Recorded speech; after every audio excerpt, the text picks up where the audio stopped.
Mississippi in this stadium under the lights, the most unique setting in the SEC. Welcome to SEC Saturday Night. Way down in Alabama, muddy Mississippi, swampy Louisiana, we come up a little different around here. This is SEC Saturday Night. We got a little dirt road dust running through our blood from a never heard of it hometown. I got a can't quit hard and some take it too far and a whole lot of never back down. If you come around here, better bring it, cause we're no doubt gonna put a little south on you. Welcome to SEC Saturday Night, presented by T-Mobile. Cowbells are ringing, and we are ready to rock at Davis Wade Stadium, where Mississippi State has had a nice little run against Kentucky lately. The 12th-ranked Cats show up looking for their first win in Stark Vegas since Randall Cobb was their quarterback. Mississippi State behind the door and led by the most prolific passer in all of college football, Will Rogers.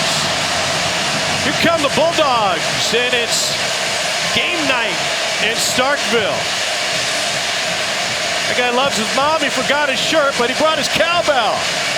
And he is ready to rock, just like this Mississippi State team looking for a big win. Cats have plenty of big wins under Mark Stoops, on their way perhaps to a historic season in the Bluegrass. And they hit the field amidst a chorus of boos. It's like these teams are rivals or something. Welcome, everybody. Glad to be here with you and have you with us. Tom Hart, Jordan Rogers, Cole Kublik down on the field. The season for Kentucky can't be understated. Yeah, coming off a loss to the #1 team in the country in Georgia. But this could be, at the end, the best season in Kentucky history. They have a chance to play in the Sugar Bowl, or if chaos continues in college football, maybe even something better. Yeah, but to take that step from good to great, it's games like these that the consistency has to stay where it is. They had a tough one against Georgia. They have to rise to the occasion tonight. They've done it pretty untraditionally. There's no 5 stars, no superstars on this roster. They play good defense. They run the football. But the one superstar, the most dangerous guy on the field is Wan'Dale Robinson.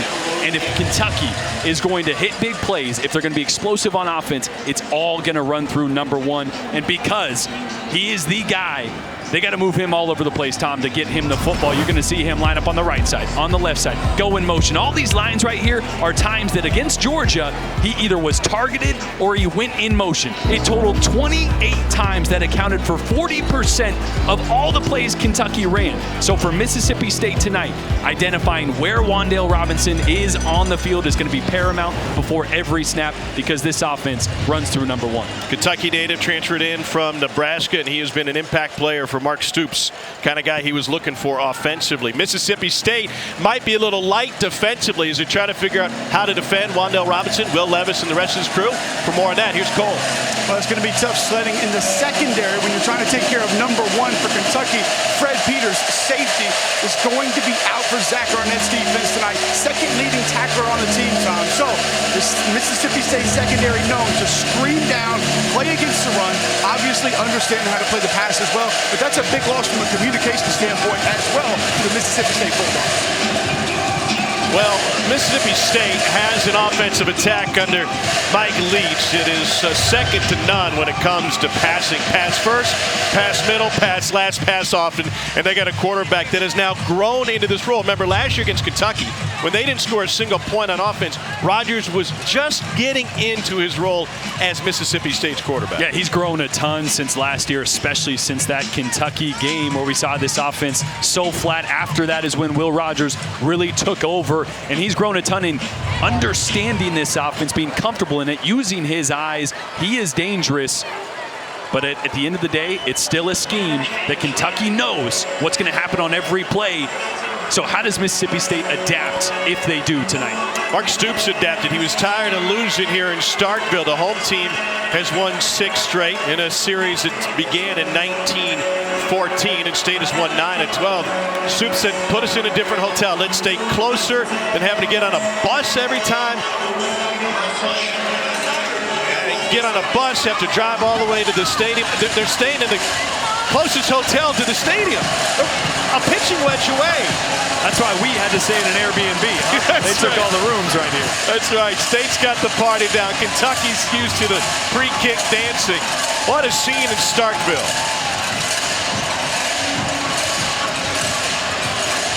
State won the toss and elected to defer, so Kentucky will get the football first. SEC Saturday night, presented by T-Mobile.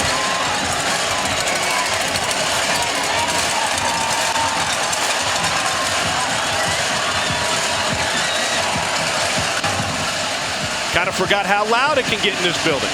Tell you what, those cowbells, here they come. That's a sound like no other in college football. Chance for a return from the 4-yard line. Out to the 20 goes Zach Johnson. Penn State transfer Will Levis, a junior from Madison, Connecticut. Last 2 games has been sensational. 78% completion, 5 touchdowns, no picks. He's actually been better against pressure than when he's not pressured.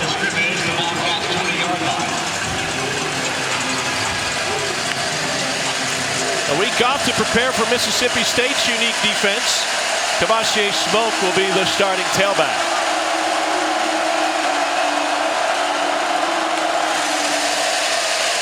Screen for Robinson, and they trip him up after he gets 4. Kentucky happy to welcome Josh Ali back to the fold tonight. What difference does he make? It's a huge addition. He is a legitimate number 2 receiver in this league, so his ability to stretch the field and also take a little bit of the attention off Wan'Dale Robinson so the defense can't key on number 1 every single play. Going to see Josh Ali here at the top of your screen. They're going to take a few shots to him tonight. A motion Justin Rigg that direction. On 2nd and 6, Smoke runs in to a defender, can only find 2. Jalen Green came up from his safety spot.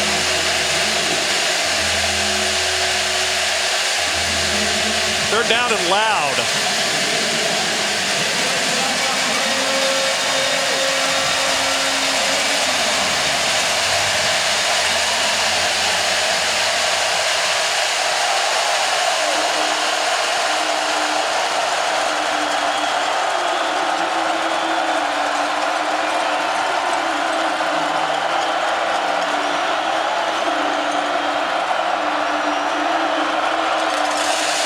State brings 3. Levis running out of time, going to try to run for it, and he dives to pick up the yardage. A fresh set of downs for the Cats. This is something Kentucky is going to have to evaluate early. How and when Mississippi State's going to bring pressure. They stack the line of scrimmage that time, drop everybody out, and this is what makes Will Levis so dangerous. He's a big body, extremely athletic. When it's not there, he'll tuck it and run. Little toss for Smoke. Bookie Watson with the tackle. Kentucky's got a first-year offensive coordinator, and Liam Cohen came from the NFL's Rams, part of a great coaching tree with Sean McVay. Last 2 years spent with the Rams. They are 7th in the conference in rushing, 2nd to last in passing, 11 total. A lot of those impacted by the numbers last week against Georgia.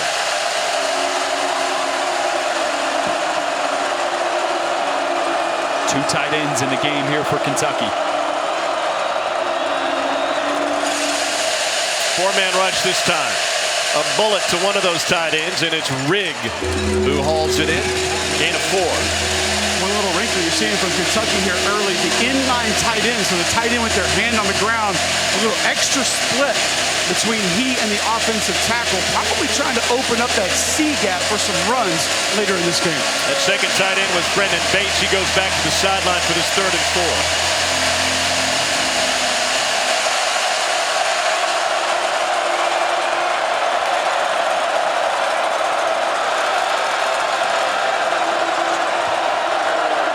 I'll ask you about the check with me if Kentucky gets his first down. Levis looking to the sideline, reevaluating the defense. Pressure up the middle. Blitz picked up. Levis trying to escape, and he dumps it to Robinson, who got cleaned at the 40. Flags come flying. It was Martin Emerson, with State already a man short in the secondary.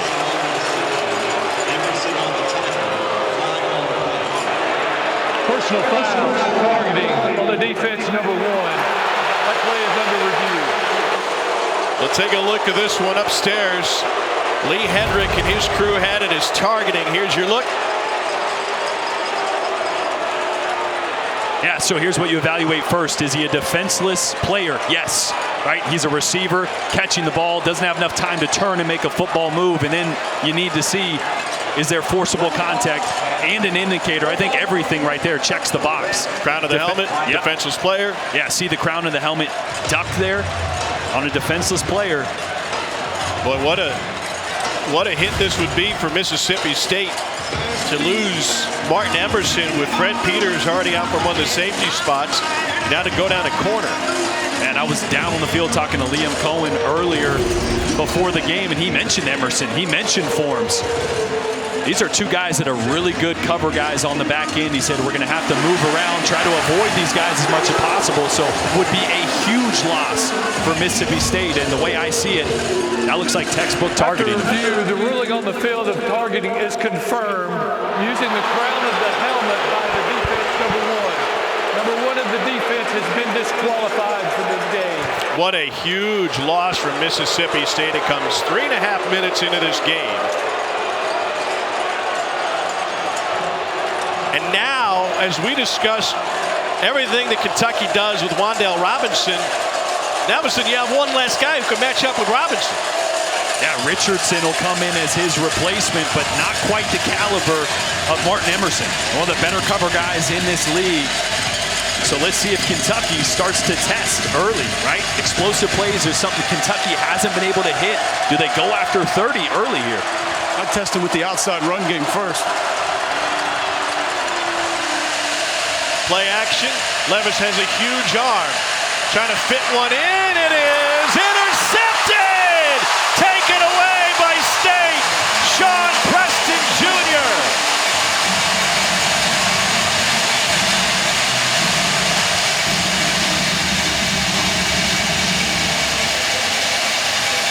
Preston starting in lieu of Peters has his first takeaway of the season. Play action to the boundary, gets that corner low, and then it's a lot of green grass for Wan'Dale Robinson. This ball has got to be thrown on a line. This one just hung up too long. Will Levis a little too much air there. He's got to rip that one on a line and pull Wan'Dale Robinson more towards the sideline. It's a throw he'll want back. Will Rogers leads the FBS in completions and attempts. We'll see a unique Kentucky defense tonight. They show a 3-man front and already 8 in coverage. Quick hitter to find some green grass. That's to Jaden Wiley, who picks up 5. What does Brad White want to do defensively tonight against the air raid? Yeah, he wants his guys to get their cleats in the ground with depth. Now, normally when you hear cleats in the ground, it's a defense adjusting to tempo. For his linebackers, his droppers, he wants them to get to depth really quick and turn and get your eyes on the quarterback, because you're going to have to rally and tackle to those short throws that Mississippi State lives in. You see 13, J.J. Weaver lined up as a defensive end in his front. He's got more speed on that defensive line than typical. And so State will run it with Jaquavius Marks, and Marks gets stood up. So if Kentucky can stop the run with that front, it's playing right into Brad White's hands. Absolutely, and you have Justin Rogers in there because Marquand McCall, not healthy still, but Josh Paschal is a heck of a two-way player. He's big enough that he can be stout against the run. He's fast enough and athletic enough to give you some pass rush in that 3-man front. That's the make or break when you play Mississippi State. Can you get pressure with 3? Mike Leach, a play caller, first in the SEC in passing. He does not care to run the football, even though they went to it early. On a 3rd and 2, first down for Mekhi Polk, who is 4th in the country with 8 1/3 catches per game. And he's special. What a great addition, the Cal transfer. The thing with Polk is, yes, he leads the SEC in receptions, but look at the yards after catch. So low. They got to find ways to get him more options in grass with space. Those quick throws, a lot of times, he's got a guy right over the top of him. Rogers fires over the middle. That's good for another Mississippi State first down. Going back to Polk, is that a byproduct of how they're being defended as a team? A lot more zone than man? Absolutely, but also because he'll play on the outside a lot to the boundary as well, so there's not as much opportunity to cut to the field or get open spaces. You see him here at the top of your screen to the boundary. Maybe move him around a little bit. Find ways to get him the ball in space because he is your best receiver on the outside. They'll run it again. This is Marks. 2 runs in the first possession for Mike Leach. It's a pickup of 4 that time. Well, the overhit for that one. Yeah, it sure did. You're talking about zone or man, drop 8. We saw Barry Odom do it at Arkansas last year against him, and then Brad White did it the next week. Their first game of the season came against Bo Pelini's LSU defense. He stuck in man the entire game, and it was a field day. Crossing routes, goes, everything went. Everybody said, well, that's the fire I don't want to touch. Yeah, that's what this offense wants. They want you to get in man because then they can pick you, they can rub you, they can find ways to create grass. When you sit and drop 8, it really shrinks the field in a weird way for this offense, makes it tough. Kentucky feigns pressure. Now they bring it from the front side and they get to him. Will Rogers goes down on a sack from Josiah Hayes. I asked Brad White before the game, how do you know when to bring pressure? He said it's a feel thing. Yeah, it's the stunt on the inside there by Josh Paschal that takes the guard and the tackle, kind of opens things up for Josiah Hayes to clean that up. But really, the coverage on the back end didn't allow Will Rogers to get rid of that ball when he had to move the pocket. First sack of the season for the sophomore out of Horn Lake, Mississippi. Kentucky's been really good on 3rd down this season. Ames up front again, quick to the slant, and it is bobbled and incomplete. Trying to get it to Marks from the slot, and State's going to have to punt it away. But how about this? You got a 3rd and 1 here in an empty back set. And Kentucky just gave way too much cushion at the line of scrimmage there for Woody Marks. Marks actually 3rd in the SEC in receptions as well. He's a running back, but he might as well be a receiver in this option or in this offense for how much he catches the ball over the middle of the field. Tucker Day to punt it away. Josh Ali back from injury, set to return. Kentucky came after it. Ali will have some space. Trying to find the edge. Outside the hash. Now straight upfield. Josh Ali's got a convoy in front.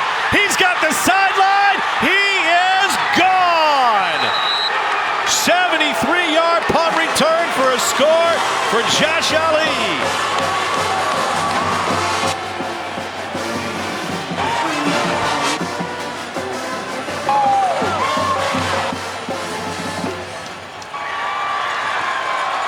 Big play on big play. First the State pick, and then Ali takes it to the house. How happy is Kentucky to have him back in the lineup? They just really were lacking in explosiveness on the outside, not just in the special teams, but on the offensive side as well, with everything running through Wan'Dale Robinson. Welcome back, Josh Ali. Matt Ruffalo for the point after, and he drills it. State had the early momentum with the pick, and it's Kentucky's special teams that have the Cats rolling early. Officially 74 yards. Ali, great vision, and he turned on the afterburners with blockers in front. Kentucky in front early.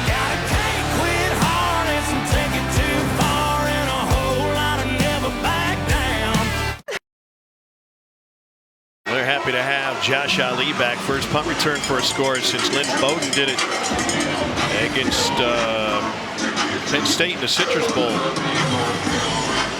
2019 on New Year's Day. Kentucky could be aiming for a better bowl than that, which is really remarkable to say. That was a beloved Kentucky team. Both of these programs vastly improved, even over last year, that COVID season all-SEC campaign. This season, All-State will celebrate every field goal and extra point made by participating universities by making a donation to the university's General Scholarship Fund. Thank you, All-State. Davis Wade Stadium in Starkville. And Will Rogers, who ran the air raid in high school, coming out of Brandon High School in Mississippi.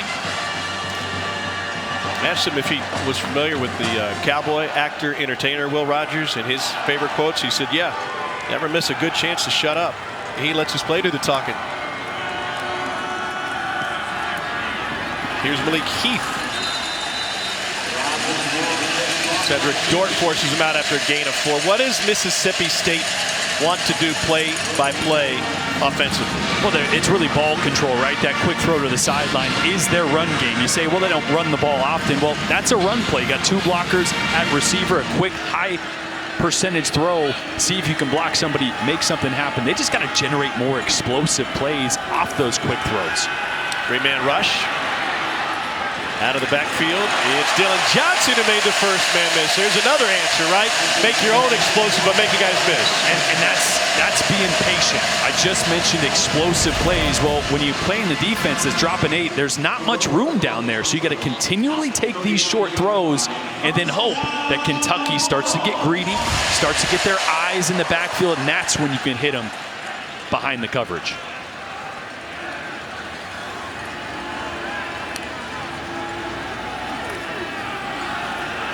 Another run. This is Dylan Johnson who gets tripped up over the logo after a gain of 6.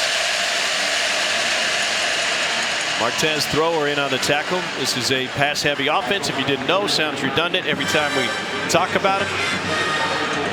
They put it in the air nearly 58 times a game. They run a lot of plays.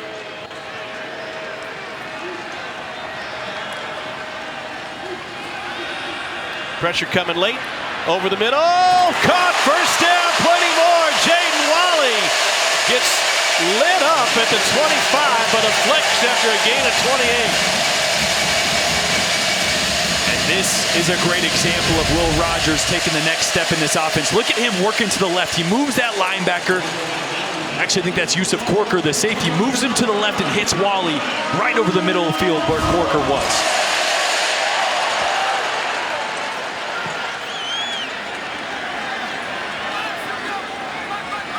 We have seen some hard hits here early on tonight.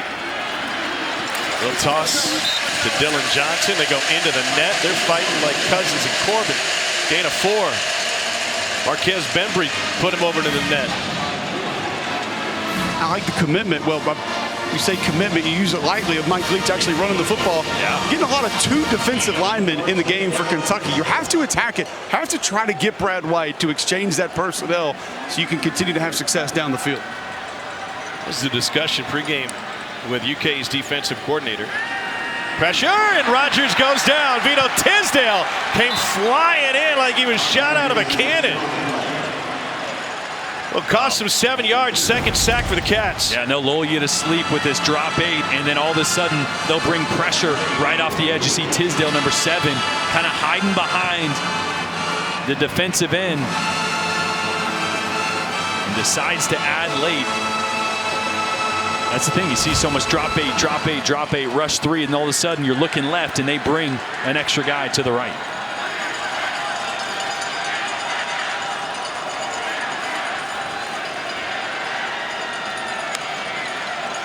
Third and 14 to Polk, and it's broken up by Tisdale. Tisdale had to miss a good chunk of the season, chunk of practice, and he's playing like a guy whose clock is ticking. He is a high energy player, whether it's on special teams or on defense. And Will Rogers looks a little banged up there as he kind of limps to the sideline. 47-yard attempt for Brandon Ruiz. Long this season is 44. No breeze and a cool night. Temperatures in the low 50s here. And that drifts right. No good. They shot the fireworks off anyway. Kentucky pitching a shutout early. 7-0 Cats on a punt return.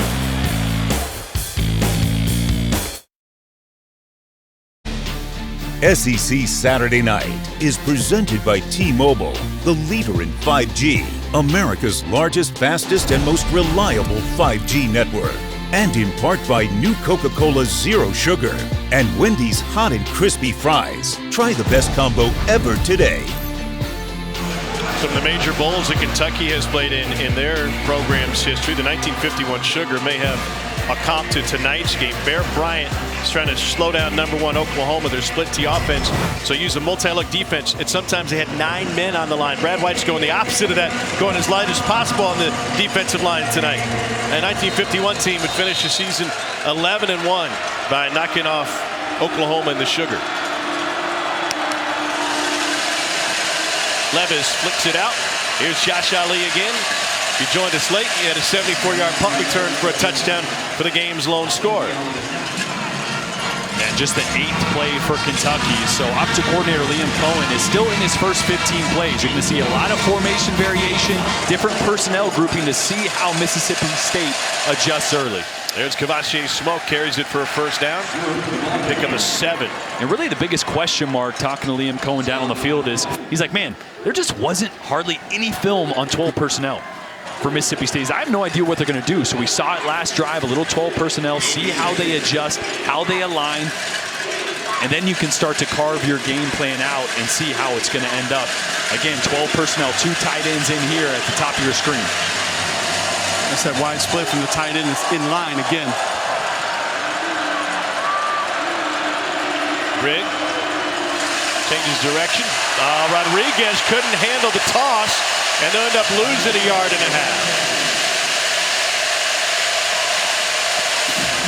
Showed Liam Cohen a moment ago. Ball security has been a little bit of an issue for Rodriguez. A couple fumbles on the season. That's a good pitch right there. Just took his eyes off it.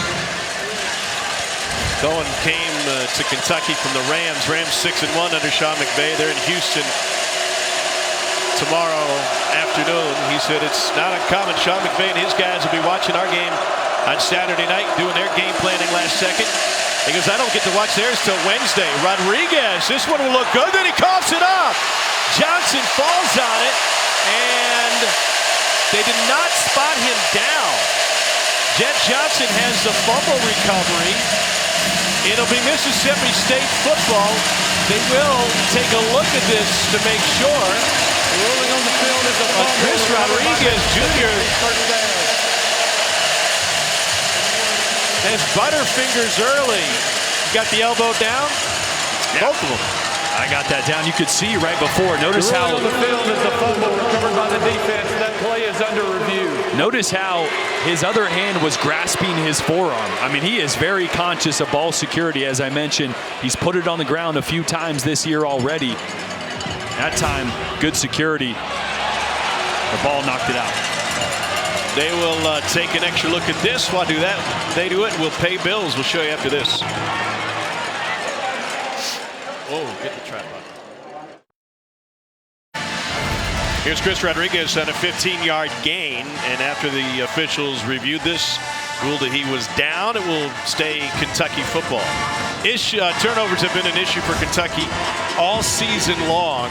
They're one of 8 teams with a -8 turnover margin, one of 7, pardon me. The other 6 have a combined record of 14-30. It's just really hard to win if you turn the ball over. Yeah, it's one of the biggest predictors to win-loss is protecting the football. So Kentucky somehow has overcome that adversity, and once again, dodge a bullet there. Kavashe Smoke, no gain. He really had been cleaning it up, though. That interception earlier, just a second turnover since September 25th. So obviously a lot of that skewed by the first few weeks of the season. Just can't get back to what you were earlier in the year. Rodriguez misplayed a toss earlier this drive, was able to fall on it. Now 2nd and 11.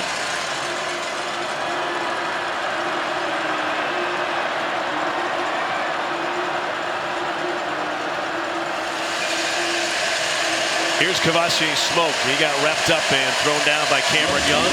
Cole, what makes this Mississippi State defense so unique under Zach Arnett? Well, he's a Rolodex play caller. which means you're not really going to be able to determine by down and distance or place on the field or yard line what you think he's going to run, even at a certain formation. So he'll give you certain looks. You have an idea what's going to come, but his Rolodex goes so deep that he can just change it up series by series, game by game. Played for his coach, Rocky Long, at San Diego State. Played for him at New Mexico, coached with him. And it's at Rocky Long 3-3-5 defense. Play clock is at 6. Levis still checking. Now at 2. And they say he got it off. Levis, out route, complete. And they were all over Wan'Dale Robinson, who picked up 7. Forbes with the coverage and the tackle. Really, really good throw here by Will Levis, because the corner is going to see this one on the outside. Levis puts that ball quickly and accurately on Wan'Dale Robinson. Injured player for Mississippi State over on that side where the play ended, Emmanuel Forbes, who was converging with Bookie Watson on that coverage. Wan'Dale Robinson, 3 catches for 15 yards. He's been targeted 4 times already tonight. Now, there's so many ways they can get him the ball, and especially we talked about how much they move him. There's 3 reasons they do that. They move him on these jet sweeps, give him a little ball, maybe hand it off. They move him to create space and create matchups all the time. Get tight, get heavy, put him on the outside, create some green grass, get him the ball in space, and then this is the dangerous one. They use him a lot as a decoy. Saw it against Georgia. We see it in every single game. Get the defense to pay attention to where he is, and then little sleight of hand, throw it in the opposite direction. Wan'Dale Robinson and his Kentucky teammates have a 7-0 lead through 1 quarter of play, thanks to a punt return by Josh Ali. Cats continuing this drive. It'll be the 8th as they flip sides as we head to the second. Studio, let's update what's going on the Plains. 10th ranked Ole Miss already in some trouble. Tank Bixby 70 rushing yards, not quite through the first quarter. Auburn leads Ole Miss 14-3. We'll keep you posted. It's on ESPN. Dari, the real news in that game, Matt Corral is exiting the game with an ankle injury. It's the kind that looks very serious if Ole Miss has to try and do without Matt Corral. That is a steep hill to climb. Yeah, this offense is not the same. It runs through Matt Corral, the best player in the entire country, so would be a massive loss. And already Auburn up 14-3. That one could get interesting. They got Luke Altmaier in a quarterback now. By the way, Chris Lamonis in the background trying to fire up the crowd. They just honored the College World Series champs. There's Lem and his great crew.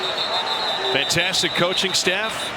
They had 6 on the College World Series team as they won the school's first national title. Most outstanding player, Will Bednar. Injured the previous play, therefore he has to stay out. Forbes tried to stick around. He's got to exit for a game, for a play. Logan Tanner, Luke Hancock, Lane Forsythe, Tanner Allen, and Rowdy Jordan, the aptly named Rowdy. Guys that were named on the all-tournament team. That great run in Omaha. And State fans absolutely took over the town. That was really cool to see. Great to have that team honored here tonight. Here's Chris Rodriguez. Bullies his way to a gain of 9.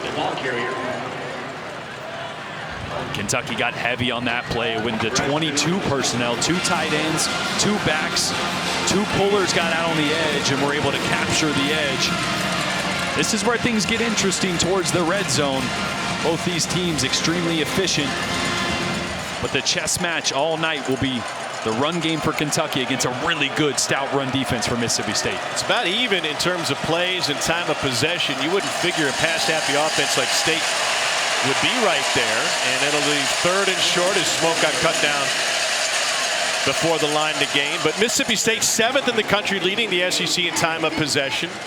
And Kentucky would love to eat up as many minutes as they could. It's kind of it may not be an old school offense for State, but an old school matchup in that regard. Yeah, it's ball control, right? Although Mississippi State throws the ball so much, a lot of completions, the clock continues to run, and a huge 3rd and short here. Going big again, Levis will keep it and splash over for the first down. I asked Coach Leach about time of possession after the walkthrough yesterday, guys. He kind of said he didn't really care about time of possession. He said, for me, it's about amount of plays. I want to get as many plays in as possible because that gives us more opportunities to create points. Cole, he cares more about your son's Halloween pirate costume than he does time of possession. Listen, I've seen Mike Leach light up about a few things, but I had to get the expertise of the actual pirate on my son dressing up as a pirate. It's as happy as I've ever seen him. Couple of swashbucklers. Smoke will exit the backfield. And we get man coverage here at the bottom with Wandale Robinson and Josh Ali. Levis going that way. And Ali broke his route off. Pass wasn't near Robinson. What happened there? Just a little miscommunication. I think Wandale Robinson maybe has the opportunity here to go either direction.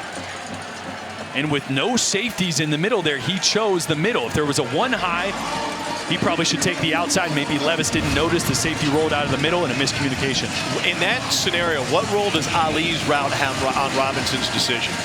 Well, that's one that Levis would have to identify. No safeties, we should take the middle. Yep. There is a safety, so I think Wandale was right there, just on a different page. Leave 2nd and 10 now. Levis. A bullet to Robinson. First man can't bring him down. The second can. Gain of 1. Colin Duncan there for State. Oh, and a great job by Colin Duncan. In coverage, rallied to the short throw and made a great tackle. Now 3rd and long here for Kentucky.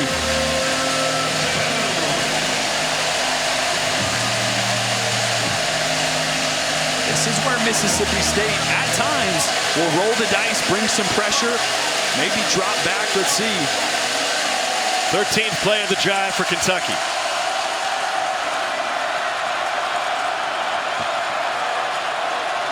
Mississippi State's going to bring pressure. Levis feels it, escapes. On the run, incomplete. That was a bullet for Isaiah Epps. Like I said, Mississippi State will roll the dice. They go 0-man coverage on the outside, actually 1 high there. Levis does a great job of buying time. That ball just maybe a foot behind. Doesn't lead Epps. It's a tough throw to make on the run. And a great job by Forbes. Undercut and almost came up with an interception. And so Kentucky will line it up and try for a Matt Ruffalo 41-yard field goal. In his 5th year as a Kentucky Wildcat. And he splits them. Kentucky's got a long field goal and a punt return for a touchdown. It's a 10-0 UK lead on the road in Starkville.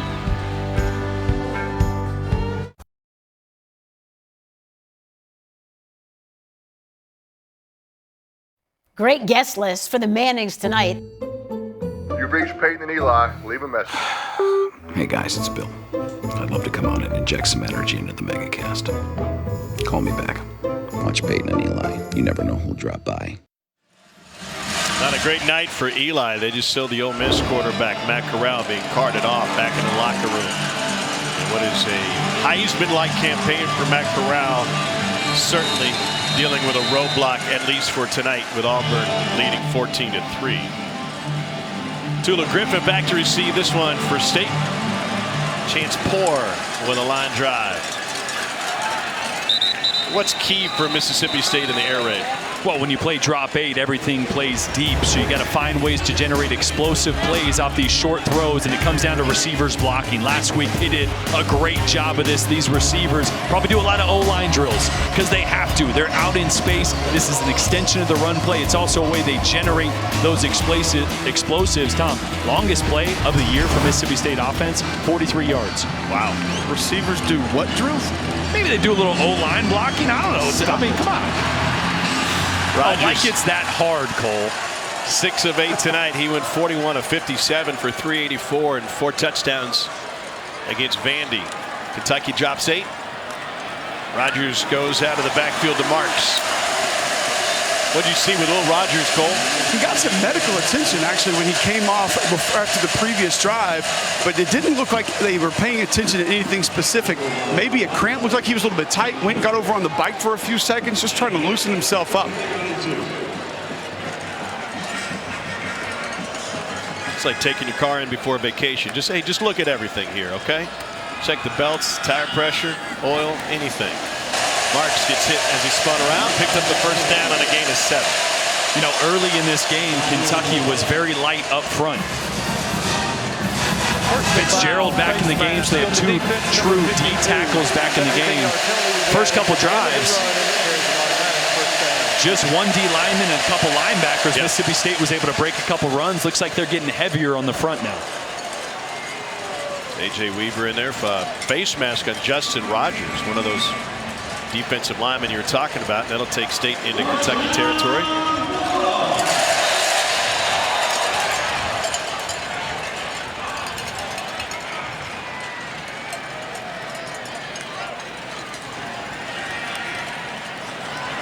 Again, Marks. And Marks puts a move on. Wow. Right by the freshman Trevin Wallace for 14. That used to be as a defense when they check the ball down, that's a win. But anytime you check the ball down to Marks, he's liable to make a big play. Rarely does that first guy get him. So talking with Brad White before the game, I said, if you guys go light up front, do you expect Mike Leach will eventually run? And he just kind of laughed. He said, no. The guy may have tendencies, but that's one thing he doesn't want to do. So now we know what that answer is going to almost a running game but through the air to the back out of the backfield. And he said those little checkdowns, they're called bunts. And Mike Leach doesn't like the bunt. No, he doesn't. Hey, if a bunt looks like that, though, I'll take it every now and then. Doubt. Ball start on the offense, number 58. 5-yard penalty. It remains first down. Cameron Jones was moving. Left guard just from down the road, Starkville High School. I'm not talking about bunts anymore. I don't need Berkey calling me out on Twitter like he did last time. But did you get some hacks in today with Lem and the guys over there at Dudy Noble? No bunts. We did get some rips in, though. None off of actually live pitching. That's right. 3-man rush. Quick hitter. Now leaves 2nd and 10. Our friend Mr. Tebow did not like this swing. Not bad. That one's getting through. Poking it through the hole. Oh, okay. Doug Snort. I'd put the shift on him every time. Yeah, he's not hitting anything to the opposite field. I have a couple of SEC guys starting on the infield in the World Series tonight. Dansby on one side, Bregman on the other.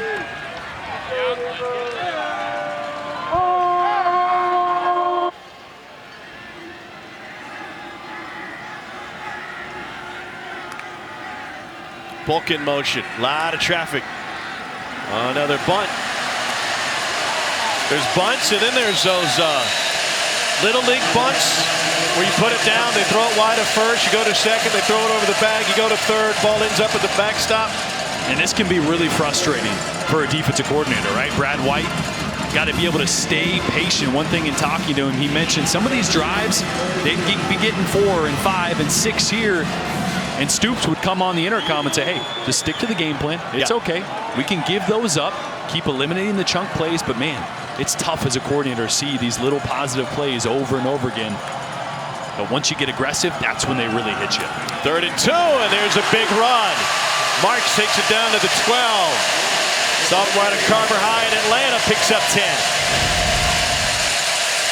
And they run to the left here behind Charles Cross and Cameron Jones. Good push on the left side of the offensive line. And that was running at KD McDaniel, one of the lighter guys up front there, as Kentucky shifts things around to play more pass rush, less run stopping. Kentucky held Mississippi State's offense without a score in last year's game at Kroger Field in Lexington. Little shovel pass, Marks to the 5. That'll set up 2nd and 2. That's just a great drive here by Mississippi State. Great patience by Will Rogers. Hasn't pushed the ball or forced the ball downfield, continually taking what the defense is giving him. And this is the area of the field where they've improved the most. Last year, they threw for a lot of yards, but they didn't finish out drives. This year, finishing out more drives with touchdowns than they did last year. Important to cap this one off.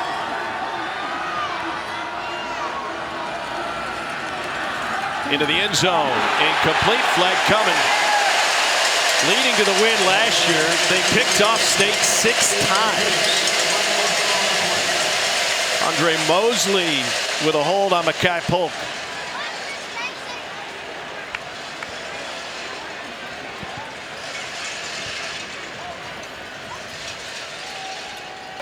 Pass interference on the defense, number 21. The foul occurred in the end zone. The ball will be placed at 2-yard line. Automatic first down. Yeah, Mosley just hooks in there.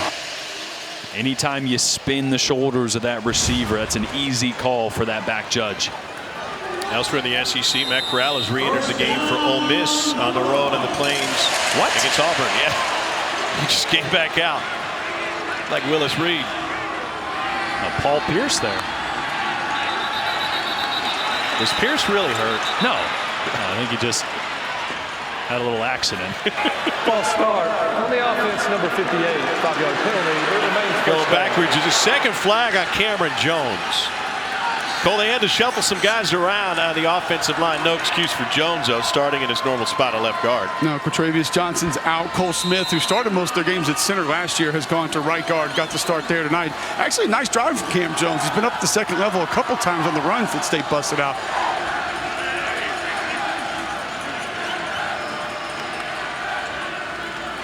Here's Marks. Great vision and power. And he's in for a state score. Cole Smith paved the way for Jaquavius Marks.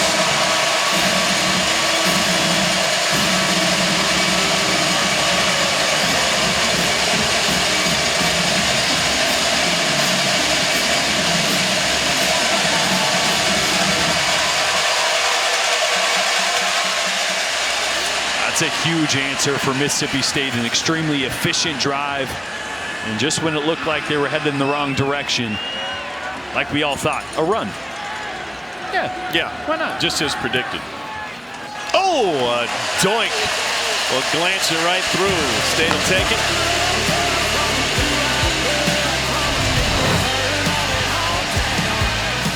They bunted their way to 7. State's on the board in a 10-7 game.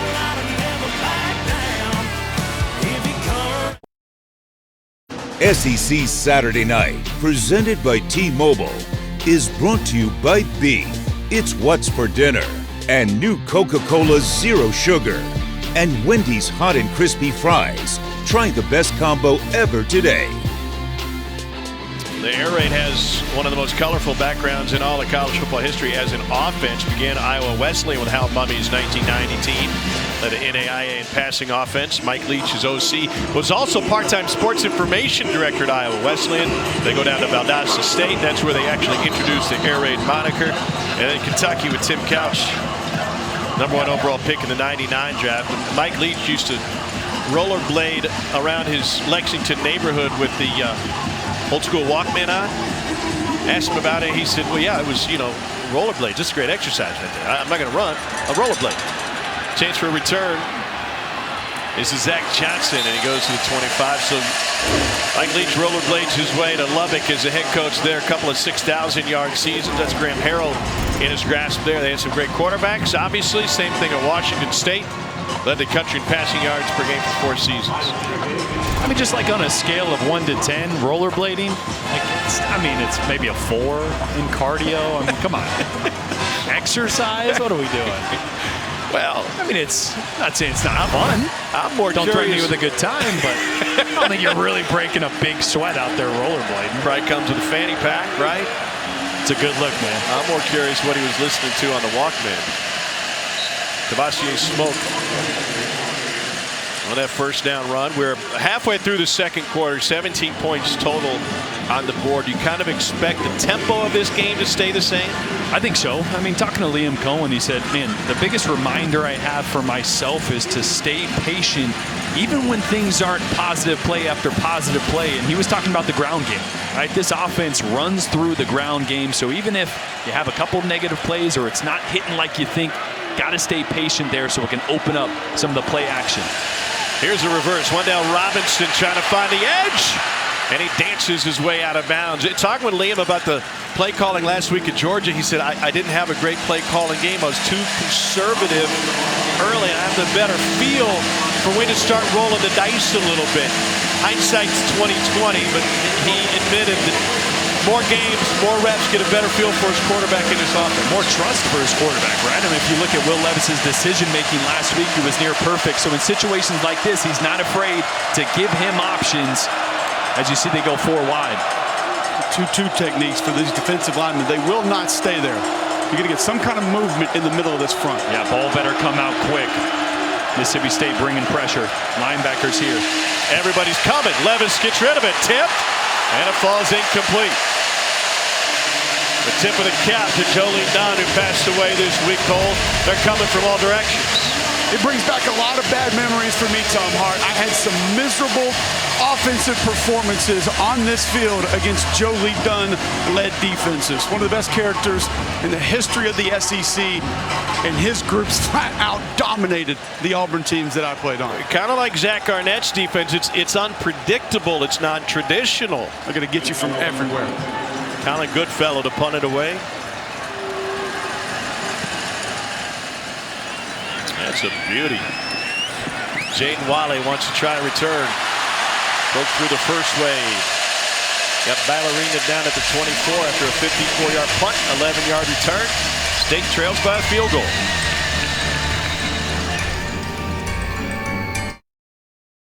You guys keep our eye on what's going on around the country, like Columbus, Ohio, where it's actually Penn State, a 3-touchdown dog nearly into the end zone. They were up 7-0 on the Buckeyes late first. Tom, we're watching it.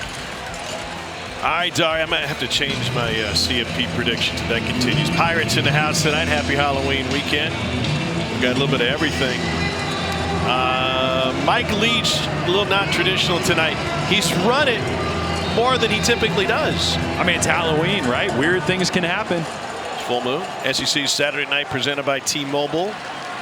But again, it's really a product of Kentucky going lighter up front. Yeah. And sometimes plays just like that act as runs on a 7-yard completion to Tulu Griffin.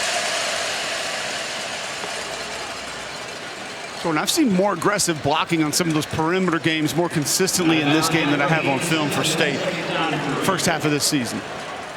Yeah, I thought last week was the first time I really did see a different attitude on the outside. I know it was Vandy, and Kentucky's a little better on the back end here, but wow, nice move to the outside, Dylan Johnson. So Mike Leach throwing the game plan kind of out the window, reacting to what Kentucky's shown him. Man, this team can be dangerous when you mix in just a little run, right? I mean, these running backs are so talented, Johnson and Marks. If you just sprinkle it a little more than they're used to, boy, you can find a unique balance, and right now it's working for State. 5 minutes to go here in the first half. Good blocking downfield from the wide receivers, and Jaden Wally has it. Talking to Mark Stoops this week, he was on the same staff as Sonny Dykes when they were both at Arizona. He said, I saw the air raid every day in practice. It's not that complicated. The route scheme is simple. It's repetitive. I have a pretty good idea on how we're going to defend this thing. Yeah, he knows the verbiage and really the book's out on how to defend it, and it's kind of frustrating because it's you just drop 8, right? And talking to Stoop, he's like, well, you start to make adjustments. Coach Leach has seen it all. You make an adjustment, he's got a better counter. That's when you can get in trouble. Matter of execution. Rodgers has been doing that tonight. A little bit behind his target, but still good for a first down. That's Austin Williams, the academic All-American. You kind of think about how practice changes for this offense, for this system. Brad White, Kentucky defensive coordinator, telling us we didn't have run periods this week. There were none. And that's usually an emphasis for every team for multiple practice periods throughout the course of any week during the regular season.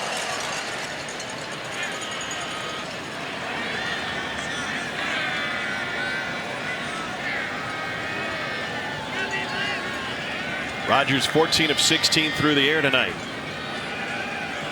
Make it 15 of 17. Another one for Williams. Gain of 7.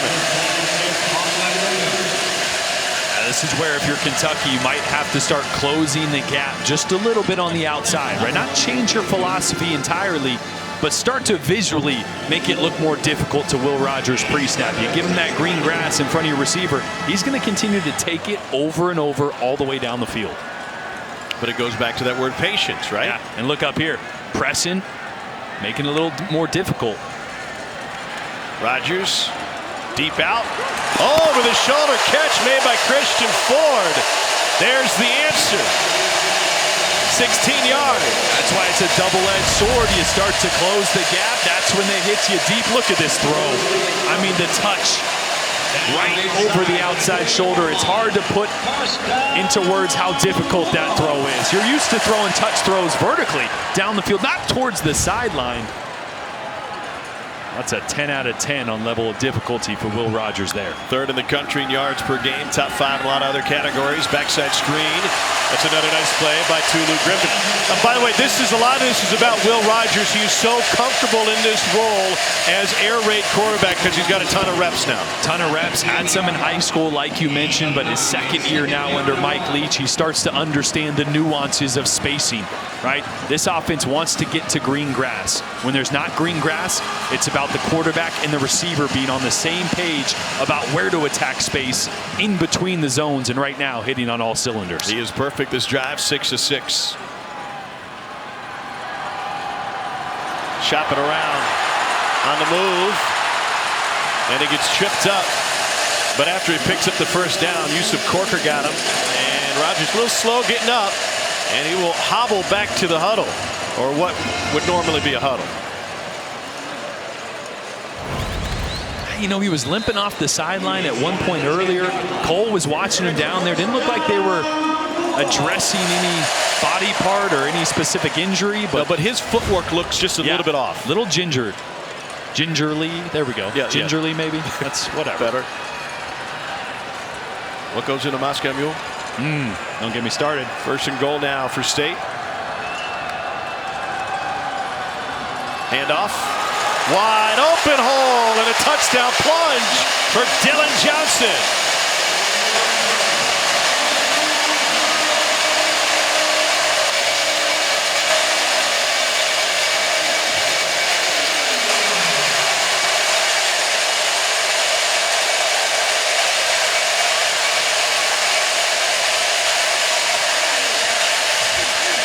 Will Rogers, highly efficient, is 17 of 19 through the air. Perfect on that 9-play, 75-yard drive.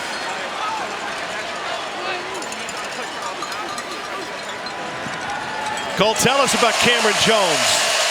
On the left side of this Mississippi State offensive line has continued to excel. 58 Cameron Jones. So he had a nice drive a couple series ago. Getting to the second level. Again, patience. Find the backer, stay on him, finish for the touchdown.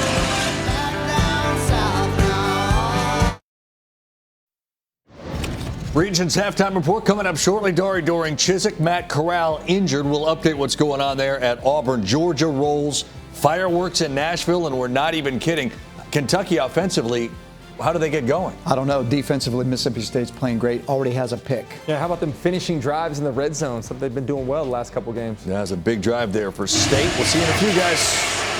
All right, Tari, thanks. Yeah, Missouri-Vandy game turned into a barn burner. Missouri getting the win on the road.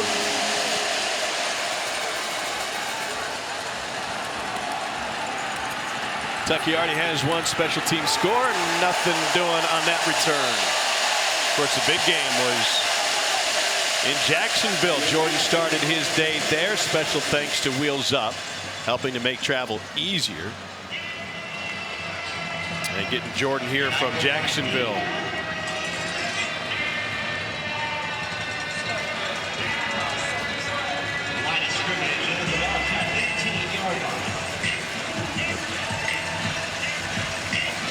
Rogers getting some bike time in. Maybe earn a Peloton shirt before the night is over.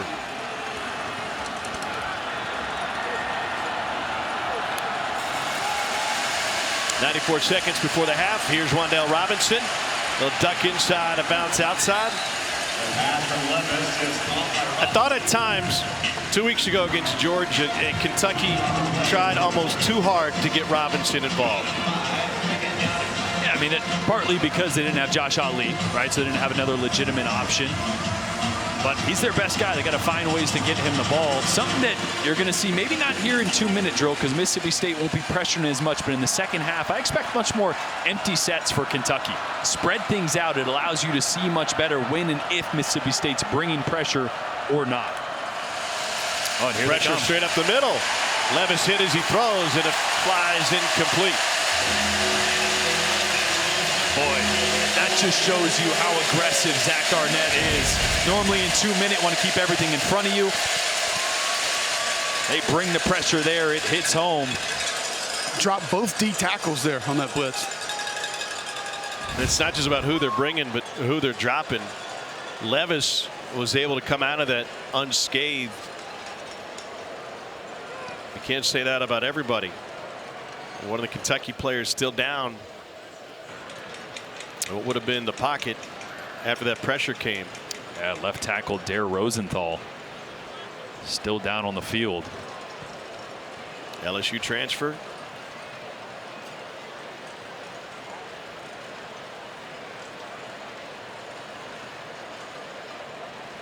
Cole, I think about what State does defensively, and the word that comes to mind is chaos. How does that impact an offensive line? Well, it makes communication difficult because on every play you have a point linebacker, and that designates where your assignments are. So if I call 55 as the mic, that sets everything from that point to each direction, especially one direction, what we have to maintain. Usually the back and the quarterbacks are going to have everything to the opposite direction. Well, if you got D tackles that are standing up, or you have linebackers that are walking down in the A gap, and you got everybody overloaded to one side or walking around doing different things, it's very difficult to designate your assignments, call the defense, and even the defense out.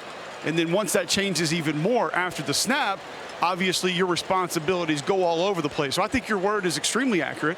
It's the way that I would like to describe it if someone asked me about it, and very difficult to manage. That's why they have so much success with it. Mississippi State blitzes on 31% of its opponents' dropbacks. It's the second highest rate in the SEC. And again, to Cole's point, the more spread you go as a quarterback, the easier it is to make those mic points. Right? If you go 5 wide, the defense has to show you where they're coming from. The other part of your spread the field. Other part of your point, Tom, 31% they pressure. I would love to know how much they show pressure, because I bet that's probably close to 80% of the time. Pressure and perceived pressure from Zach Arnett, who, by the way, had a stopover from San Diego State before he took the job at Mississippi State. He was initially hired at Syracuse. Syracuse is a lovely town. He stayed all of 3 days before State called. Kenneth Horsey has moved to left tackle. Austin Dotson now at left guard for Kentucky. 3rd down 5.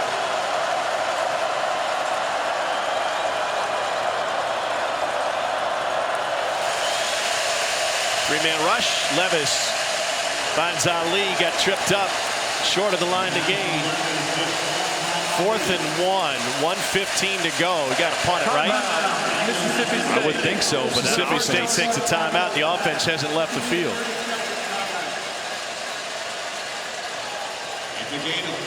Punt team is hanging out on the edge. Yeah, I don't think there's nothing to gain here. You're only down 4.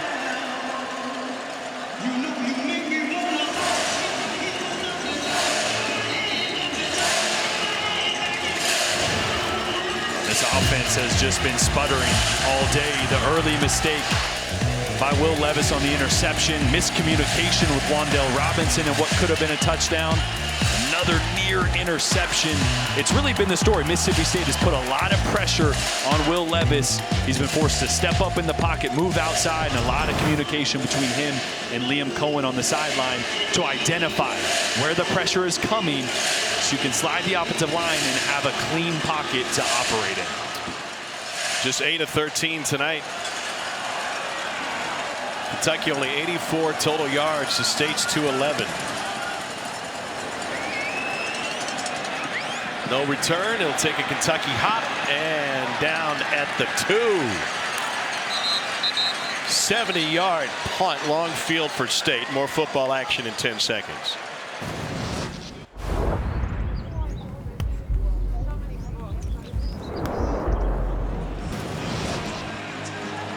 Davis Wade Stadium in Starkville, where Will Rogers has been less than 100% physically, it seems, tonight, but on top of his game, 17 of 19 for $160. They're slicing him up with paper cuts. And you can still see just a little bit of a hobble in that trot out there. but he's been laser focused, so accurate tonight. He got 2 timeouts, 96 yards to go, minute and 3 seconds, so it's not ideal, but look for a quick throw here off the bat. If they pick up, get some blocking, pick up 10, 15 yards, maybe they do press the tempo a little bit. 3-yard line, first down. We'll adjust the spot. Like he moved it about 1.5 inches. Okay, and here we go.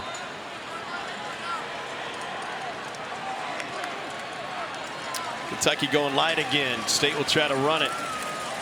And a 2-yard gain for Jaquavius Marks. Timeout taken quickly on the other side. Kentucky's thinking they can get the ball back here if Mississippi State is content in trying to run out the clock. They still got all their timeouts. So Will Rogers having a great game so far. Looking at his 2nd and 8 now.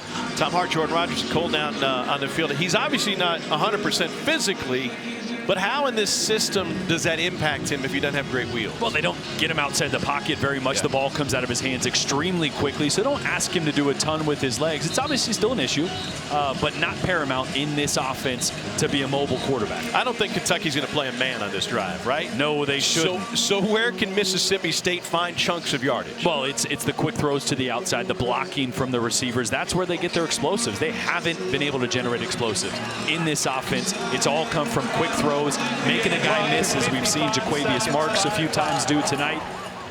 So with Mississippi State, or excuse me, Kentucky calling a timeout there, I wouldn't be surprised if we get a quick throw to the outside. See if you can make something happen.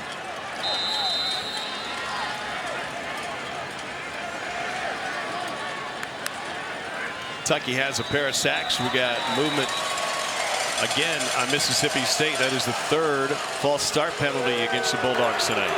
False start on the offense, number 63. Half the distance to the goal. Remains 2nd down. LaQuinston Sharp, the center. Cole, how does that happen to a center? It just can't happen. It can't. You snap the ball when you move. You don't flinch. You either snap the ball and go or you don't.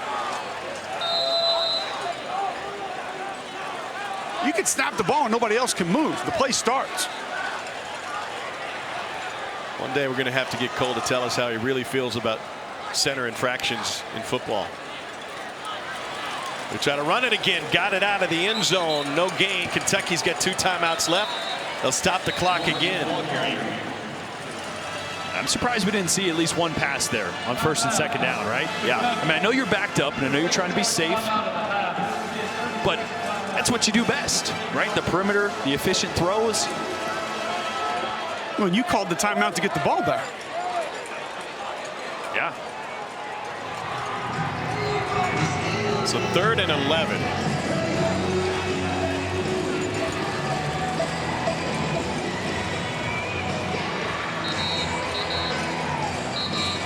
.52 seconds left in the half.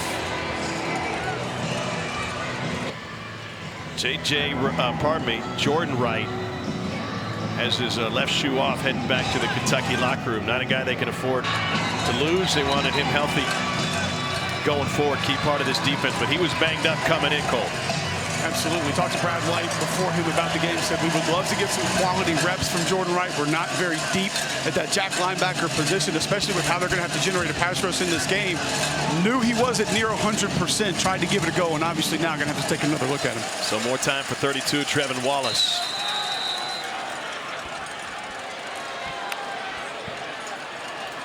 They'll run it again. And Kentucky will stop the clock again and get the ball back. Jaquez Jones in on the stop. Kentucky will have about a half a field to go on this punt.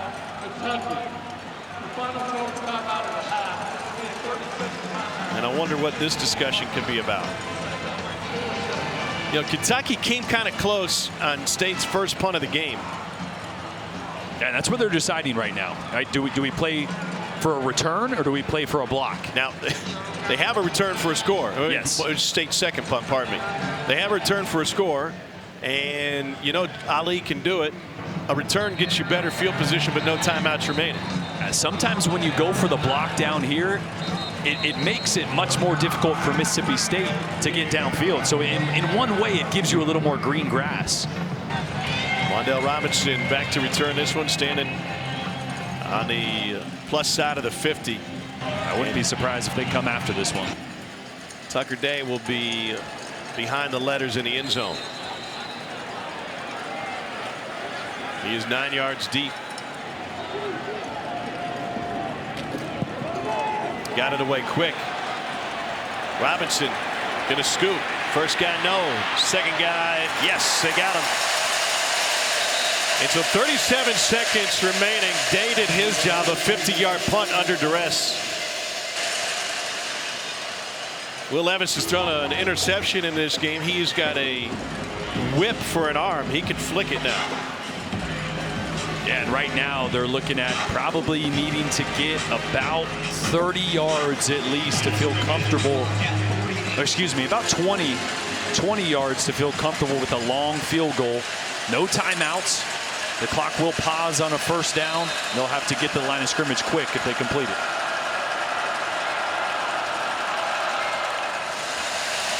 Four-man rush. Can't afford to take a sack. Got to get out of bounds, and will be knocked out of bounds. Chris Rodriguez. Gain of 12, and got a good chunk of it right there. Good job by Chris Rodriguez of getting vertical, realizing he had space, and then getting out of bounds to stop the clock. Again, you prefer to work the sidelines, but with 32 seconds, you still have time to work the middle of the field and line up and spike it if you need to. Ruffalo, the kicker, has a long of 45 this season. I thought I saw movement on the right side. To be out again, and that's a quick 5-yard. Oh, they say out of bounds. Isaiah Cummings did not get his feet down in bounds.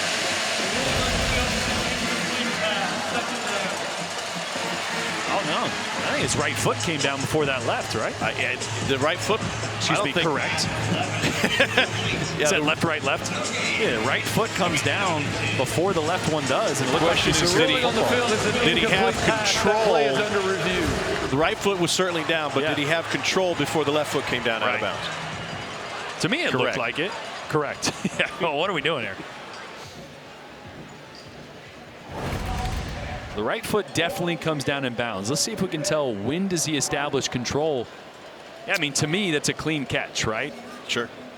It doesn't have to bring it all the way into the body to establish control. He's got a firm grasp on it. It was a clean catch. The right foot comes down before the left. To me, they should reverse this one.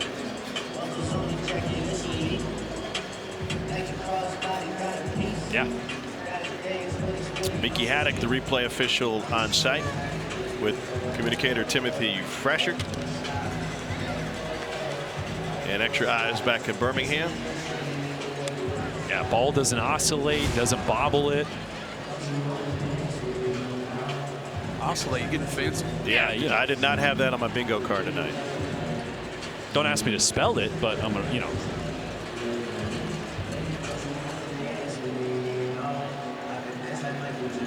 Did it reciprocate? Or? So is that what? I do not think that means what you think it means. So they congratulate. Princess Bride, like first half, this thing's kind of dragging a little bit. Yeah. Anybody want a peanut?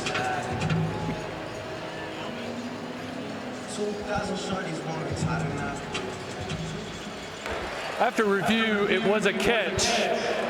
Kentucky will have the ball second down at the 35-yard line. So second and 5.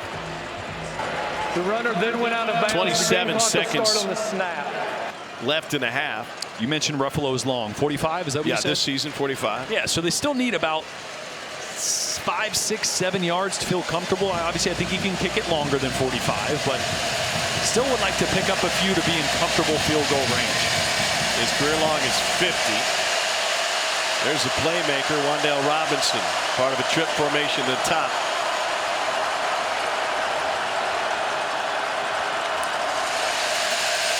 Pressure up the middle. Levis going deep. It's a bullet. It is past the reach of Josh Ali. 21 seconds remain.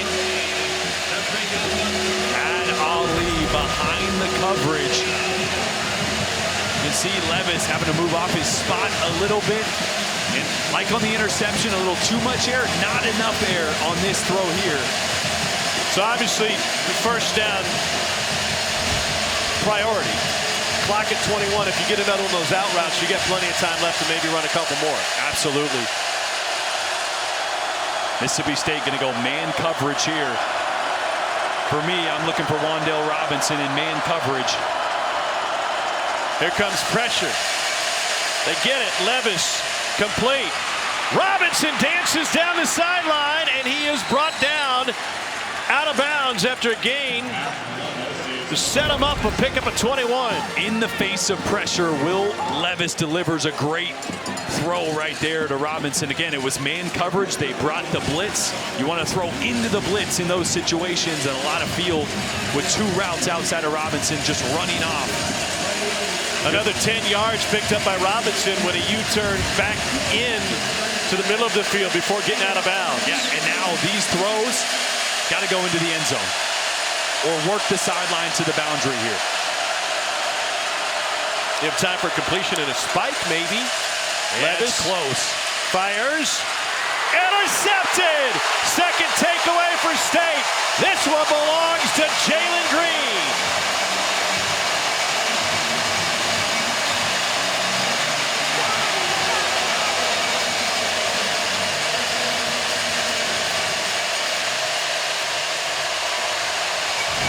Trying to hit Isaiah Cummings on the outside. Just kind of gets into no man's land here. He's forced to inside release, which is exactly what Mississippi State wants. But throwing a vertical route, this is kind of a tweener ball for a quarterback. It's very tough. Do you put it on a line? Really, this play is designed to go over the top to the outside. But because of the inside release, it really puts you in a weird predicament. And Will Levis didn't look confident when that ball came out of his hands. And Mississippi State with a huge play to keep Kentucky from a field goal or 7 points. Crowd got a little louder when they did a live look-in showing Ole Miss trailing by 10 on the Plains. Good time to be a Bulldog. 9 seconds left in the half. Levis has been picked off by Green and Preston tonight. Turnovers becoming an issue once again for Kentucky.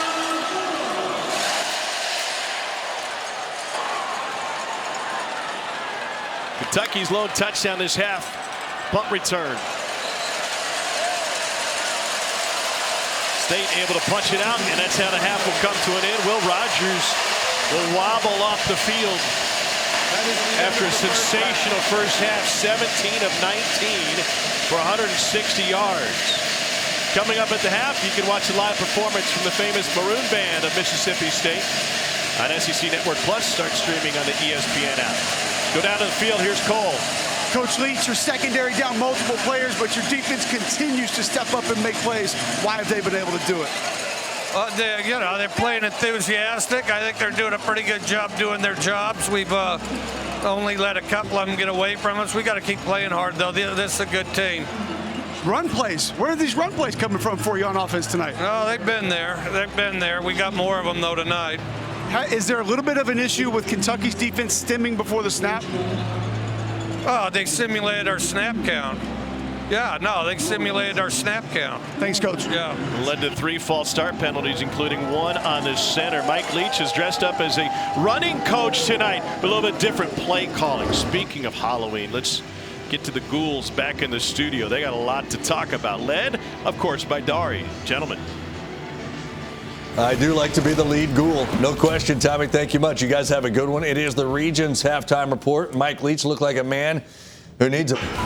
Welcome back to SEC Saturday Night, presented by T-Mobile. What a run for Will Rogers and Mississippi State. 17-19 in the first half. State has a 14-10 lead. Welcome back to Starkville. Tom Hart, Jordan Rogers. I found Mike Leach's box of sprees, and the only thing he must like more than this, his quarterback, because he's completed 11 straight passes to this point. You want some? I don't think I've ever had sprees. The original. No, I don't need any of that. Those were boxed in 1986. Was it really? Why don't you put those on eBay or something? Anyways, football. Will Rogers, he was near perfect. This is how this Mississippi State offense is supposed to look. right? We're always saying, well, they got to run the ball. They got to run the ball. Well, they're not going to, but when they sprinkle it in a little bit and it's effective, it creates havoc for the defense. And right now, Mississippi State's offense looks as good as I've seen it. Here's a pumpkin. Let's take a look at the first half stats brought to you by Zaxby's. We should call them Zats. 56 rushing yards for Mississippi State doesn't seem like much, but that's way more than they're used to. And 207 does 16 yards of offense. 2 turnovers that killed Kentucky. Really, the only production for the Cats came on a punt return. Yeah, it's been the mistakes on offense. That was the story of the first half. Kentucky's got to get back to running the football, and they got to find a way to slow down this run a little bit for Mississippi State, which seems like something I should never have said. Do they get heavier up front? See if they make any adjustments in the second half. Cole, what did Mark Stoops say? Talked about the balance really in this game, not just for him offensively, but also the balance between how Mississippi State is handling their offense and then obviously how Kentucky is handling their offense. He said, listen, not a lot of yards with Mississippi State rushing the football, but the balance is what's allowing the defense to have issues. We talked to him about those alley defenders and how Will Rogers hitting some quick throws and then losing contain, not being able to have contain has been an issue. That conflict defender has to step up in the second half. Coach Stoops said it was something that they addressed in the locker room at halftime. What is the mascot doing there? I have no idea. He just walked up on me, and here he is. So Cole will hip check a back judge, but he'll just let a Wildcat come and hang out with him. Jaquez Jones delivered a smack to Jaquavius Marks. Well, Cole mentioned those alley defenders. So anytime you get a little lighter up front, you go to this more 3-down drop 8 structure. Those outside linebackers have a tough job. They got to be in coverage a lot, but they also have to set the edge against the run. And right now they're not doing a good job or good enough job of setting the edge against the run. That's why Mississippi State has found some success. Now 13 straight completions for Rogers. Marks dances his way for a gain of 8, and that's going to leave 3rd and short. It's just creating more space between assistants. You see right there, 13's your alley defender. It takes him a long time to get back out there and help get an extra hat to get the ball carried to the ground. It's creating more space, more grass for those edge alley defenders to be able to cover. Devontae Robinson exits. Vito Tisdale takes his spot. They're going to run it, needing 1. They'll get that and more. Dylan Johnson, sophomore out of Greenville, Mississippi. Yeah, here's that alley defender not being able to set the edge right here. Watch how much movement Mississippi State gets on the edge right there. That's why and the run goes right behind it. That's that defender we're talking about. They have to be able to drop in coverage, but also be firm at the point of attack. And that time, J.J. Weaver didn't hold up against the run. Already 63 yards on the ground, more than their season average per game, by 14 yards. And we've just started the second half. Movement up front. So cold, and we got another false start. Let's go back to what Mike Leach told you going off the field. He said Kentucky was simulating State snap count. Now, to me, it looks like it's a stem by the defensive line, which is fine. If you want to move your defensive line, everybody moves at once, like over one gap, either direction. But if you verbalize that, or if there's a clap that goes with it, that's where I think a coaching staff would say, hey, you're simulating our snap count. That's obviously illegal. It may be hard for us to hear or for viewers to hear over the television set, but this SEC officiating crew should be able to identify that if that's happening as Leach described. We got a flag on that run by Dylan Johnson. That's going to back State up even further. That's usually fairly easy to identify, right? If that's really happening, Mississippi State offensive lineman as well as Mike Leach would make that known to the ref. Holding on the offense, number 67. 10-yard penalty from the previous spot. We will replay first down. And they'd pay a little more attention to it. But even if it's not directly simulating whatever the sound of the snap is, as an offensive lineman and being down there as a quarterback at times, it can be a violent sound along with the movement. That can just make you jump. It doesn't have to sound like a snap count, but just that movement associated with the sound oftentimes gets those offensive linemen jumpy. If you're a D lineman and you hear a snap count as go, obviously if you come up and you want to stem your D line, your signifier to do that is going to be go. And it's going to sound just like the snap count. Yeah. Comes with a clap and then the snap. Again to the outside. Marks Gets 8 yards back. 2nd and 17 coming up. You've seen Georgia do it a lot this year. They're having a ton of success with stemming before the snap defensively. And listen, that's a group that doesn't need to give people extra problems. But Kirby Smart and Dan Lanning have done it a lot this year. What it does is create a lot of missed assignments because, like going back to what we talked in the first half, you identify the defense and then boom, all of a sudden they're in a completely different front and you're out of time to be able to realign everything.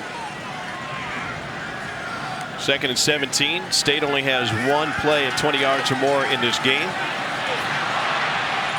That's caught for first down by Jaden Wally. And a chunk play at 22 yards.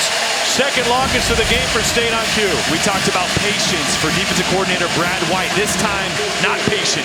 You rush 4. You're tired of the quarterback having too much time. You're tired of the running game getting extra yards. You add an extra defender to the rush. You leave an opening downfield. That's when Mississippi State hits those big plays, as I said earlier. 4th catch for Wally. Marks finds 4. It's just a waiting game, right? I mean, Mississippi State is fully content with taking short throw after short throw, mixing in a run here as long as you're dropping 8.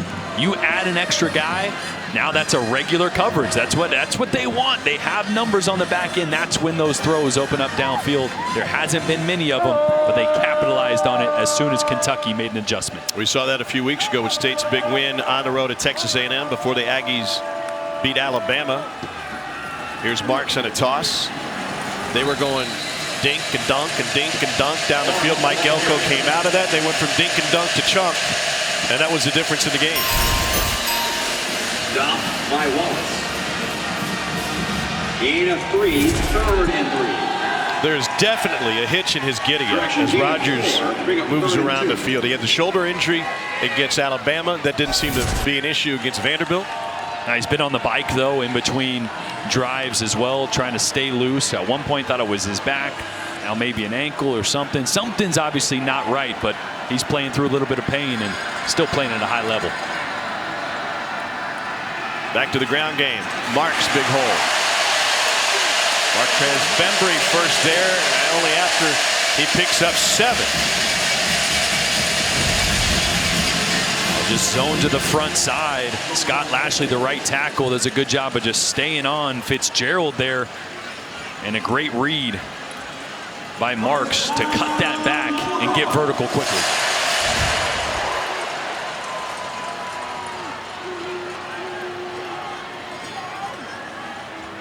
Opening drive, 2nd half for State. Kentucky mixes it up, and it is nearly picked. Yusuf Corker had it. Wow. Eerily similar to that throw we saw earlier in the game from Will Rogers that I praised him on, right? The touch throw to the outside. It's such a difficult throw, and that time just not enough room. And Yusuf Corker, that he had it. Abuli Abadi Fitzgerald had dropped in coverage from his defensive tackle spot. That was 15 straight to that point hit by Rogers. Ends a nice little streak. 10th play of the drive. Stands in the face of pressure to find Dylan Johnson. And we got a flag at the end. Corker with the horse collar. He's saying, hey, I just had him by the shoulder pad. Personal foul, horse collar tackle on the defense, number 29. That penalty will be enforced from the end of the run, half the distance to the goal, automatic first down. And again, it doesn't have to be in the shoulder pads. Up and around the nameplate of that jersey is going to get called. And that's for player safety, right? A lot of times leg injuries will happen to the ball carrier there when you get dragged down a weird way. Side or front, that's a legal tackle. Once it comes from the back. Yes, correct. Changes things.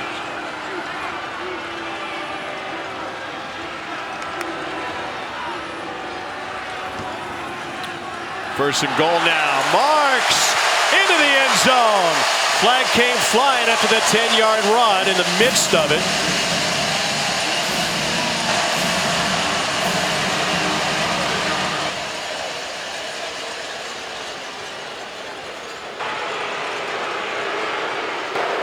holding on the offense, number 58. 10-yard penalty from the spot of the foul. We will replay first down. That's Cameron Jones, who had a really good block on I believe a touchdown run earlier. Yeah. Cole did the replay and everything. Yeah. Third flag this drive for Mississippi State's offense. A left guard here.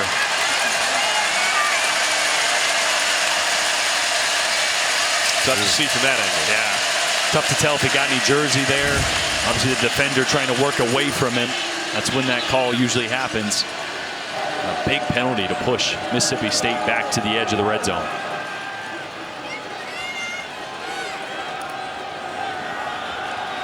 Whoa. What do we got? False start on the offense, number 57, 5-yard penalty. You saw Will Rogers go straight towards the middle linebacker. I wasn't sure who it was, pointing out to the officials probably what Leach was talking about. 7th different offensive line penalty tonight. And if Leach is saying they're simulating our snap count, Rogers is trying to point it out to the crew. Absolutely. And see if we can see anything here. Just lean in a little bit again. The refs down there on the field will be the ones to determine if there's any foul play going on with simulating that cadence or not.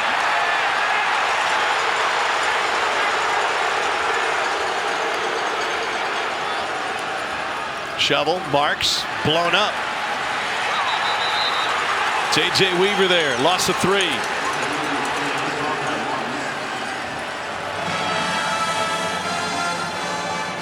Boy. Penalties will take the wind out of your sails, huh? Yeah. I mean, Mississippi State just had so much momentum driving all the way downfield, got inside the 10-yard line. A touchdown run called back for a holding, a false start, a negative play. Now you're at the 28-yard line. One thing I noticed on that touchdown run, they changed the snap count with a little delay. Yeah. See if they can get it changed here again. 2nd and goal, down to the 10, down to the 6 is Mekhi Polk. Nice touch, gain of 22. And this is the difference, Will Rogers, from last year to this year. The ability to change the trajectory of the football, throw up and over defenders. You have to be able to do that against zone-dropping teams, especially drop A teams, as Mississippi State faces so often. The ability to throw accurately with touch is such an underrated attribute for a quarterback. Everyone wants to see the big arms.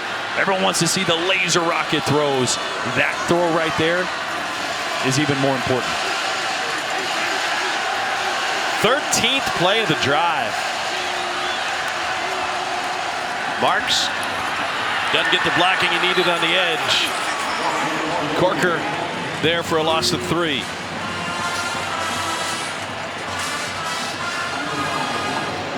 White Corker, again, he's been in coverage deep down the field. He's playing at the line of scrimmage.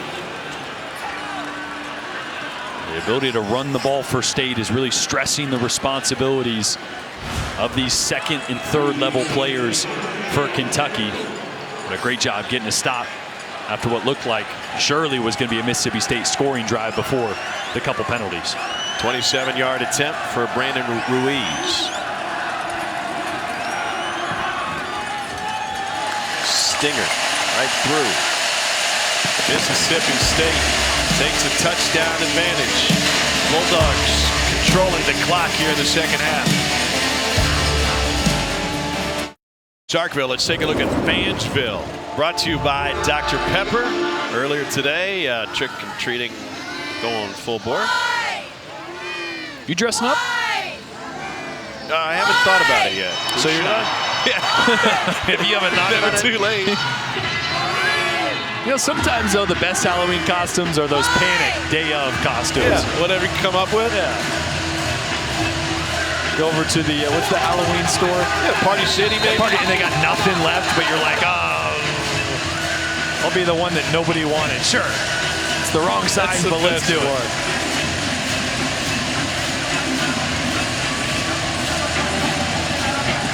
That's how Tom ended up being Barbie last year.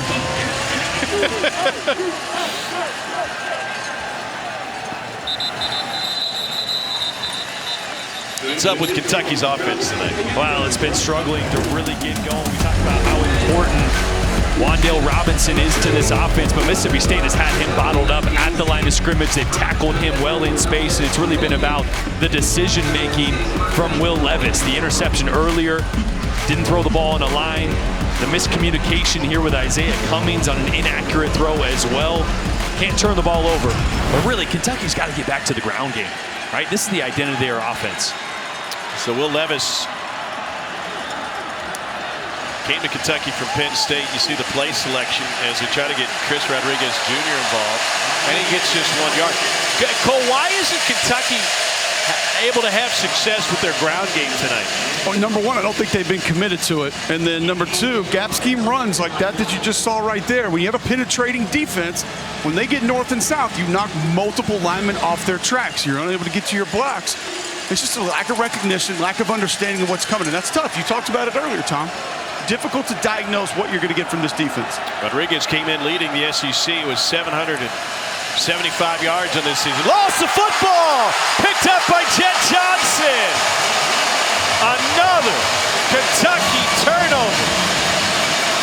And State firmly in the driver's seat now.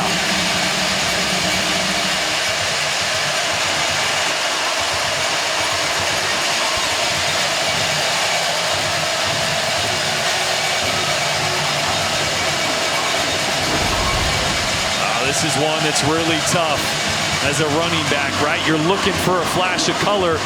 The ball is not firmly in his belly. The handoff was a little bit off. And he ends up running into his own guy here. Oh, I mean, that handoff is where it needs to be. Rodriguez didn't clamp down on it right away. Got a little bit on the outside, and then he runs into his own guy. Just too many times 24 has put the ball on the ground. Mississippi State has possessed the ball for all of 42 seconds, all but 42 seconds in this second half.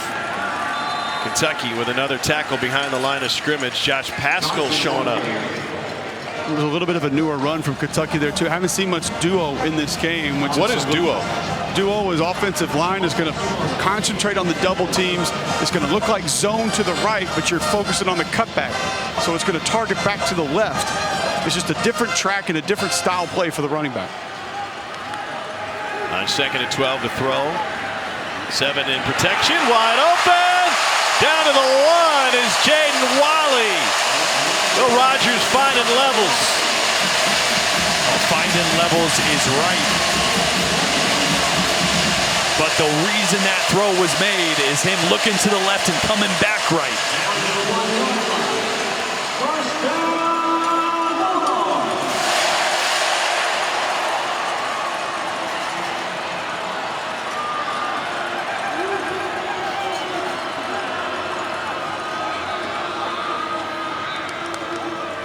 Here's Dylan Johnson, and here's another State score.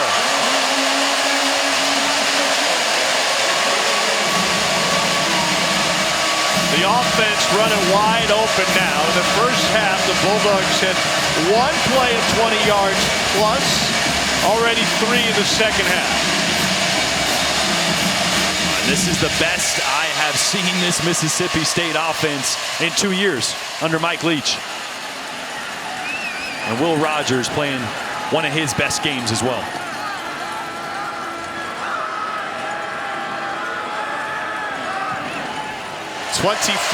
Unanswered for Mississippi State.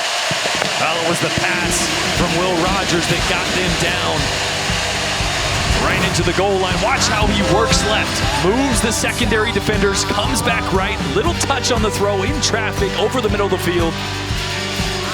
And then, hey, just because they throw it all the time doesn't mean that they can't hand it off every now and then. This run game has been the difference for Mississippi State, now up 14. Saturday Night, presented by T-Mobile, is brought to you by new Coca-Cola Zero Sugar and Wendy's Hot and Crispy Fries. Try the best combo ever today. And Barbecue Guys, for those who were born to grill. What a run. Dak even loved it in Omaha for the Mississippi State baseball team. First ever national championship.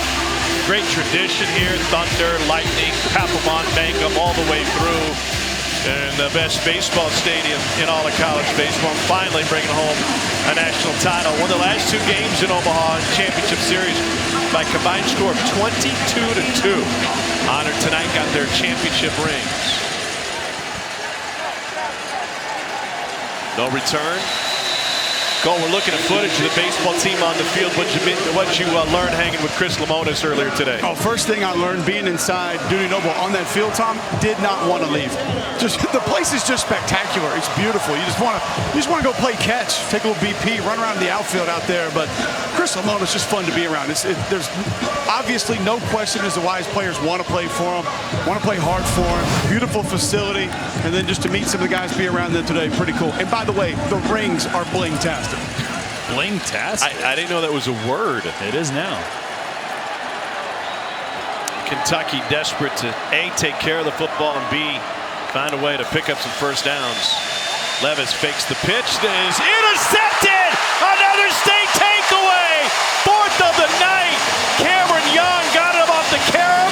Tyus Wheat set him up.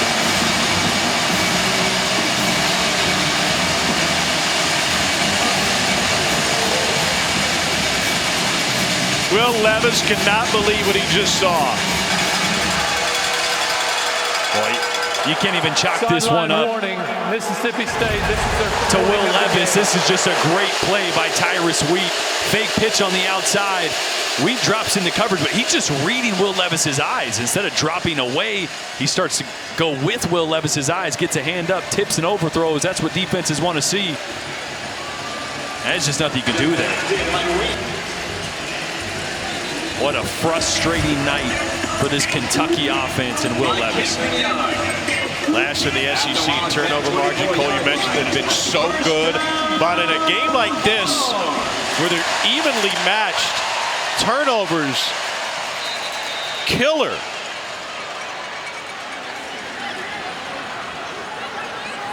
Marks and Johnson in the backfield.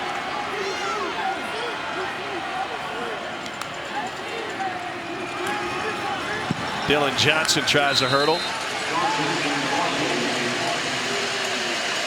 What a difference a year makes, huh? Last year, Kentucky had 6 picks of the Mississippi State quarterbacks. And a +5 turnover margin in the game tonight. Mississippi State +4.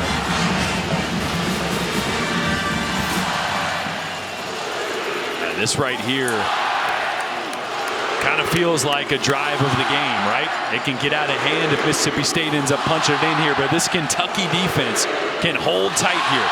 A record-setting throw to Makai Polk with that completion.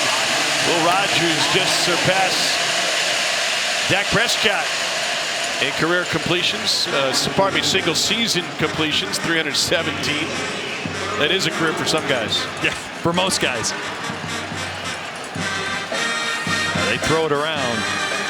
Big 3rd down here. If this Kentucky defense can get off the field, force a field goal attempt, maybe that's a little bit of the momentum that can help this offense get back on track.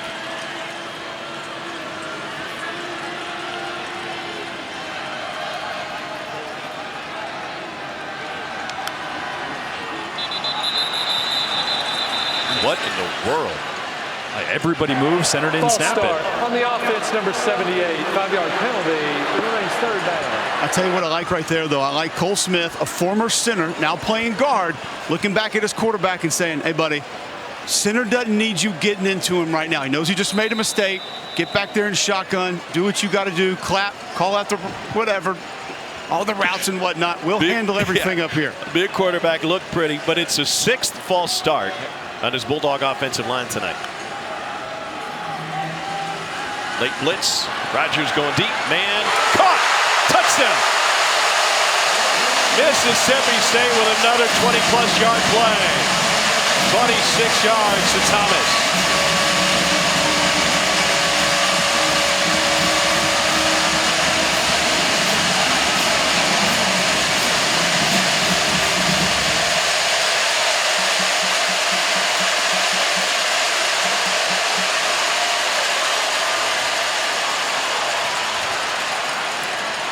Mike Leach says you're doing a pretty good job. 27 of 30 for Will Rogers tonight. That's ridiculous. Truly. Stoops was down yelling at the ref. Not sure if he thought they should take another look at that one. They won't. Kentucky's dream season being derailed here in Stark Vegas tonight. Down 3 touchdowns. Ra-Ra Thomas, catch, control, maybe. Regardless, it's all maroon now.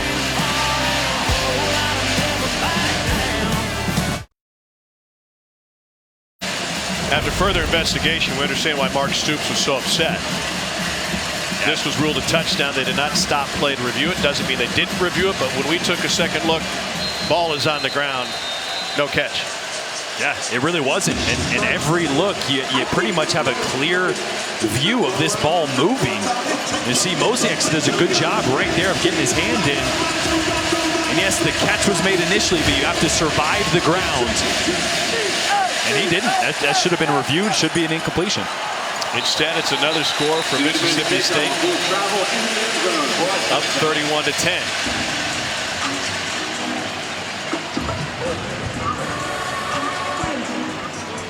So now it's up to Will Levis to try and get things right. 11-19, no touchdowns, 3 picks tonight. The last one on a batted ball.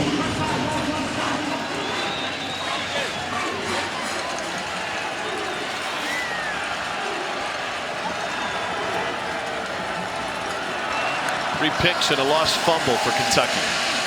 Here's Wan'Dale Robinson.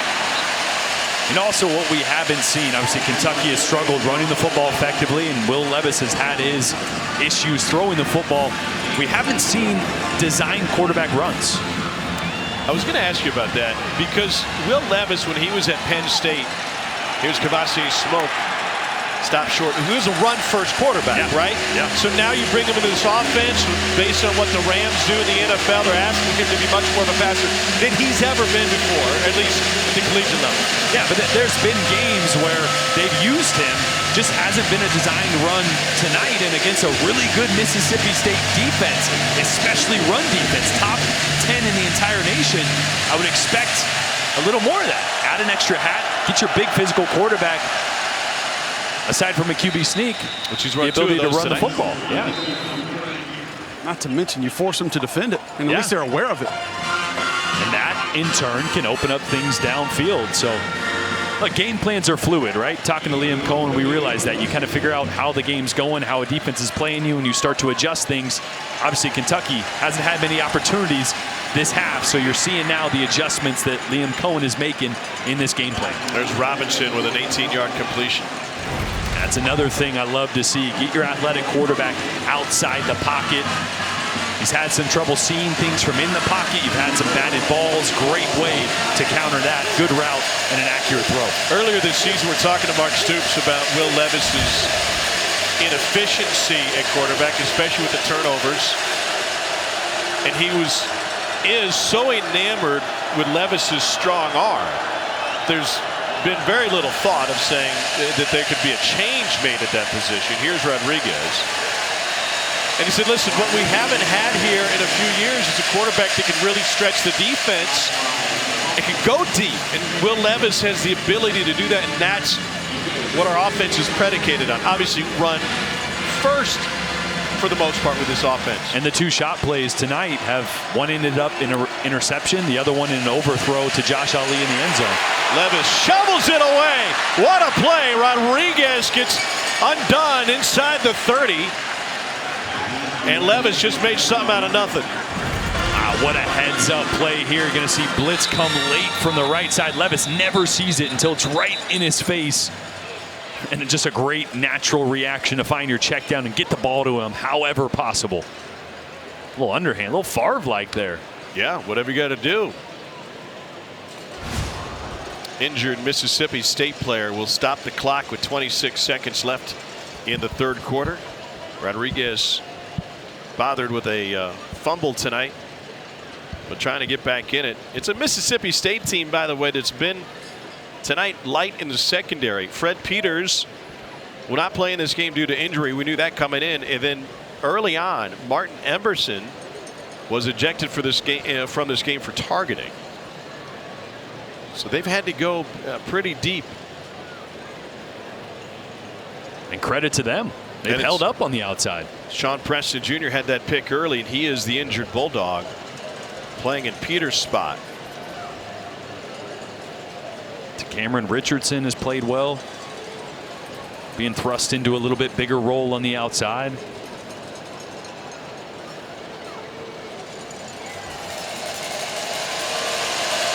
Preston, a fourth-year junior from St. James, Louisiana.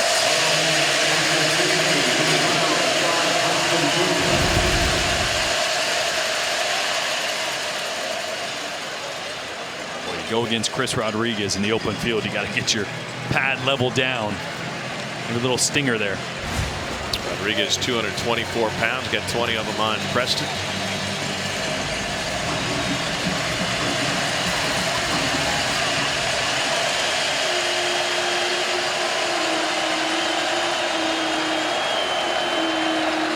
Cats averaging 8 yards a play this drive. Levis fires over the middle. Batted away. Colin Duncan got a flag down. Near the line of scrimmage, you're actually back where the pocket was.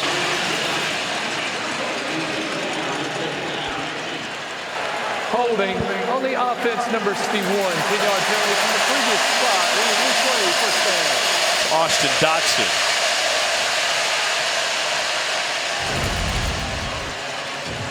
See Dotson at left guard here. That little inside move, he gets beat by Sherman Timms, and that's just a late throw. That ball's got to be out of the quarterback's hands. Those seam routes, you have to hit those from 18 to 22 yards. If it's longer than 22 yards, those corners and safeties are able to undercut the seam routes. It's got to be 3 steps and ripped. Little slight hesitation by Levis, and that one had no chance. Levis under center. Handoff. Rodriguez. 6-yard gain. 3 quarters down. That's 3-score lead. Mississippi State up 31-10. Back to Starkville after this. Mississippi State on top of Kentucky 31-10 as we start the 4th quarter. Zach Arnett's defense with 3 interceptions and a fumble recovery. And it's almost Cole an homage to what Joe Lee Dunn, the late Joe Lee Dunn, who passed away this week, one of college football's great coordinators, did. Boy, Tom, you talked about the similarities as just to how these defenses operate. Joe Lee Dunn, one of the great characters in the SEC. This league can make coaches famous, but you got to go out and earn it, and Joe Lee Dunn did that. I talked to Kevin Slater, a defensive lineman that played for him in the 90s earlier this week, and he said, you know, Joe Lee Dunn's best attribute was finding guys like me that weren't big enough, strong enough, fast enough to play at other places and giving them a role and allowing them to be successful. Talk about putting in that defense with no defensive lineman's hands on the ground. Experience in 4 years playing against Joe Lee Dunn, we ran the ball 126 times for 149 yards, 1 touchdown. Misery. By all accounts, Joe Lee Dunn only wore socks on the sideline once, and that was in the Snow Bowl. 3rd and 12. Josh Ali going to have a favorable matchup here in the slot.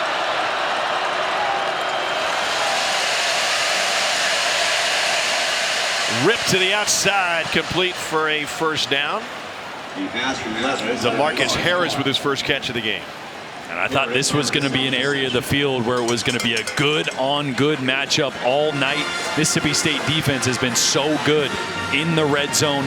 Top 10 in the country at stopping touchdowns, in Kentucky traditionally really good in the red zone, have not converted tonight. They have to convert here. Levis fires, caught. Kentucky touchdown, back-to-back to DeMarcus Harris.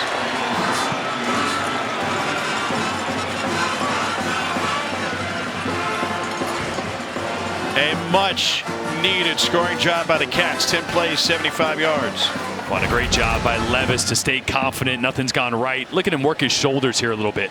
Little pump, moving underneath defenders to make sure he has a clear path to throw that corner route.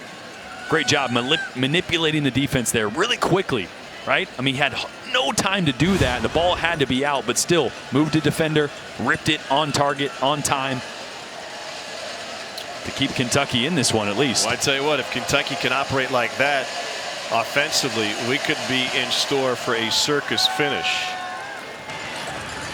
Turnovers have doomed Kentucky to this point, but Will Levis finding his rhythm late.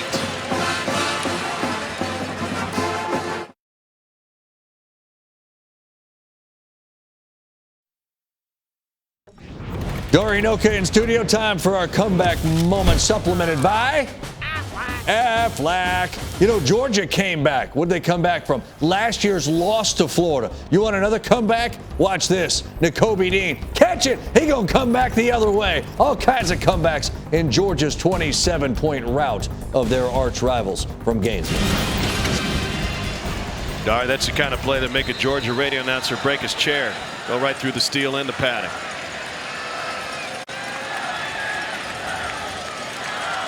Be burning down all those vacation condos. Little punch on a kickoff, and it's going to turn into a nasty return for Mississippi State and Tulu Griffin. Nice return. Let's look at our hometown connection, brought to you by T-Mobile. Each week we highlight a team's connection to towns across the SEC. We go down to the Gulf for this one. Bulldogs redshirt senior Austin Williams from Ocean Springs owns an undergrad degree in finance, pursuing his master's in business administration. Coach Leach awarded him with his plaque for being named first-team academic All-American, four-time member of the SEC Fall Academic Honor Roll, semifinalist this season for the Campbell Trophy, the academic Heisman. Cole, how close are you to being an academic All-American? As far away as you can get. And still being eligible. What was the GPA looking like in college? Yeah, what was your GPA? 2.5 kept you eligible. It was 2.51 every semester. Listen, I was a business major, and we started out with the first level of economics, which I think they split it in fours. If you were dumb like I was, I got through half of it, dropped it. I went to my counselor, and I said, listen, give me the majors available with the least maths possible. Communication ended up being one of those. I think the lowest tier math you could take was 159. They got me into like a 141 somehow. We had a TA for a teacher. His name was Zhang, and he gave us a quiz every single Friday, and he left the classroom after he handed out the quiz every single Friday. You can ascertain for yourself how I got through the one math class that I graduated at Auburn, and thankfully now have a diploma on my wall. I loved classes like that. The best. Tough equation for Kentucky, though. Vito Tisdale being helped off the field, not putting much weight on that left leg. And he played a big role tonight all over the field.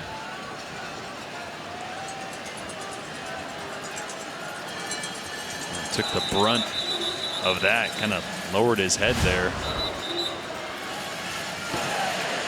The previous play is under review for a possible fair catch signal. I don't think I've seen a review on this before. Anything's possible? Well, shoot, if Cole can pass math, then yeah, we can have a review on a fair catch. He even get a diploma from college instead of a degree, then yeah. If the officials step out of the classroom when you kick off, I guess you could review anything. All right, it doesn't have to be much of a fair catch signal. That to me was gaining balance. Right, but do you give someone the benefit of the doubt there? Because you know, the defense, the kick coverage team there, they see that. Yeah, if it goes over your shoulder, they're going to rule that was a fair catch signal, even though it seems evident to us that wasn't the intent. Yeah, it looked like he was just kind of doing the windmill to slow down a little bit, you know. After review, video evidence shows that the runner gave a fair catch signal after the ball hit the ground. By rule, the ball will be placed at the 10-yard line. 1st and 10, Mississippi State. 30-yard difference at the end of that run, a return that will be negated due to the fair catch signal. Yeah, again, and I don't think it was purposeful, but as a referee, you can't say, oh, I don't think he meant to. No, right? As soon as the arm goes up, above the shoulder pads. Absolutely, because the kick coverage team, as soon as they see that, they're not deciphering, oh, did he mean to put his hand up? Nope, his hand was up. It was moving. That's the right call there. And a big call. And Kentucky needed a break. Yeah, huge. Huge swing in field position.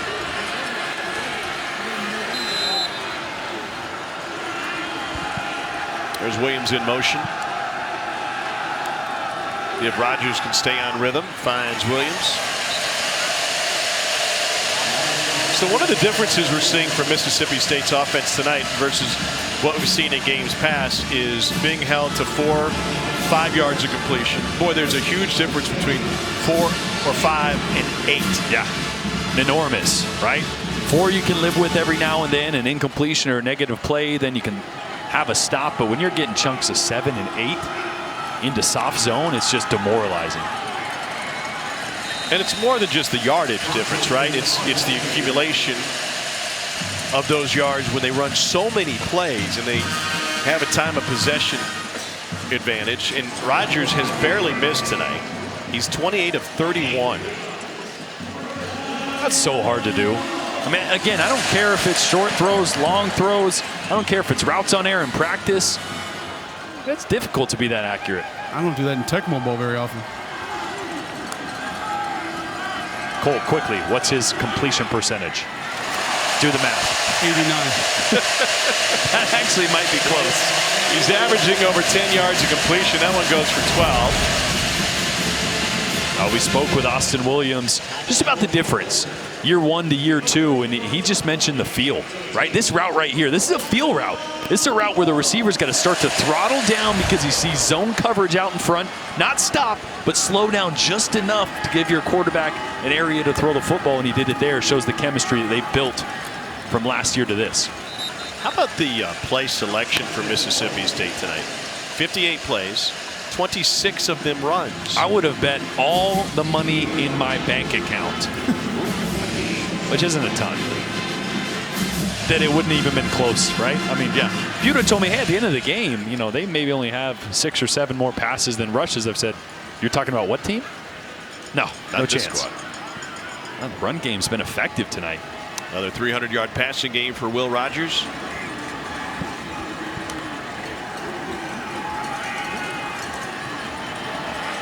Another completion going to Dylan Johnson. And another injured player, Dylan Johnson, slow to get up, if at all. State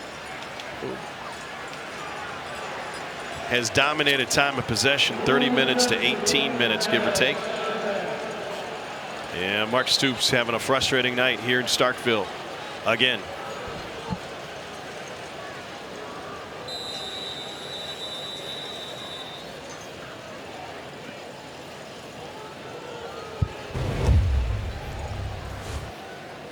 Completion to Johnson.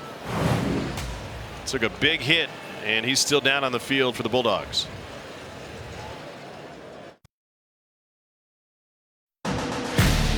SEC Saturday Night is presented by T-Mobile, the leader in 5G, America's largest, fastest, and most reliable 5G network. And in part by new Coca-Cola Zero Sugar and Wendy's hot and crispy fries. Try the best combo ever today.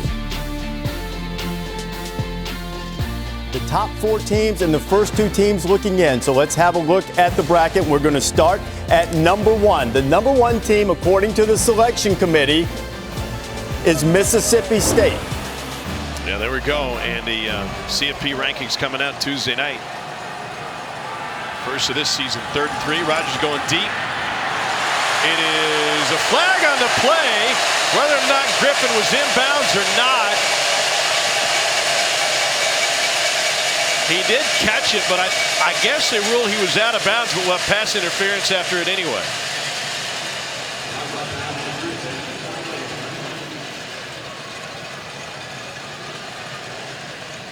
Now ruled incomplete or signaled incomplete, and then they'll have the PI. Pass interference on the defense, number 3. 15-yard penalty from the previous spot.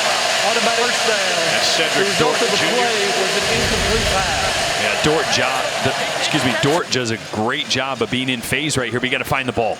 As soon as you see that receiver slow down and start to posture like the ball is coming, you got to turn and let your body wall him out. He's so close to the sideline there, you don't need to use your hands. Turn, and your momentum can wall him out. As long as you're looking back for the ball, it wouldn't get called. You start to get those hands involved, that's an easy flag.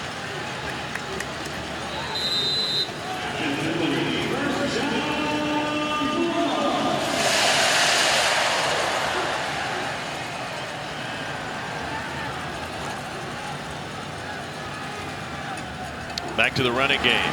Kentucky's got it sniffed out. Wallace there. No gain. Tuesday night, 7 o'clock on ESPN, the first CFP rankings release. The way the season has gone for Kentucky to this point, figured that they could end up with a favorable spot on the first rankings release and continue to climb. But if they can't exit Starkville with a win, those dreams will be dashed. Lone loss for the Cats came against Georgia between the hedges. It'll be interesting to see what happens in the Big Ten. Penn State and Ohio State tied 17 all in the third. Rogers going to run with it now.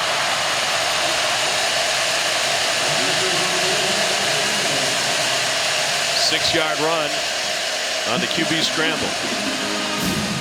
And got up a little gingerly there too.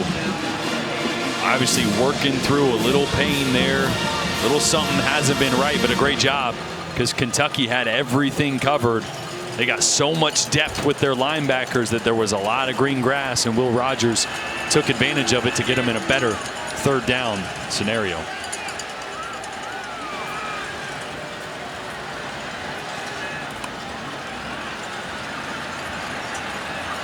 Brad White forced the issue a couple times early, bringing pressure. Timeout. We'll see with a little time to think about it on third down if he decides to bring pressure once again. It'll leave a 3rd and 5. Let's look at the road to the championship, brought to you by Mercedes-Benz. All right, so you guys put your picks in with a more chaos in college football today. You each got Georgia #1. Cole's got Alabama in the top 4, and you don't. No, I don't. I mean, I think right now you honor the wins. And I think Michigan State just had a monster win against Michigan today, so I moved them up. Alabama's going to have every opportunity to prove that, so I got them just on the outside looking in right now. I like the fact that Alabama has wins against Ole Miss, Miami, Florida, this Mississippi State team that we're watching tonight. Tennessee's better than we thought they were going to be. There are not a lot of teams that have multiple massive wins on the season. Jordan's right about Michigan State. Excellent win today. I don't know if there's another one on their schedule outside of Miami that you can look at and say is a very good win, much less a monster win. Tom, did you put your analyst hat on? I did. You tried to put one on, but it wouldn't fit over that hair from 3 years ago. Isn't that bad? Can we get an updated photo? I got to get a new headshot. It's just horrible. You should see it on the side of the Nation bus. I'm embarrassed. Should put it over the muffler. I can't believe you ever let me wear my hair or my face like that. 3rd and 5. Here's Marks, and he gets taken down. No gain. That will bring up 4th and 5. There we go. Speaking of headshots. Yeah, I'm is that a smile? So or are happy you... that you guys weren't around. Michigan State big win against Michigan. Cincinnati, I got in at #2. Notre Dame is about to go to 7-1 by knocking off North Carolina tonight. Ooh. Their only loss coming to that Cincinnati team. So that's tough to find a bigger win than that. Cole was talking about big wins. That's a fake smile. Of course it is. At least mine was genuine. You were in the room.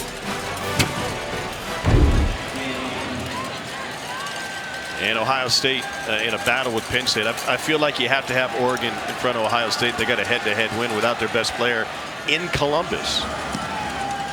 Sky-high punt. Won't carry long, but it'll get some hang time. And it looked like George's wedge checked up, came back.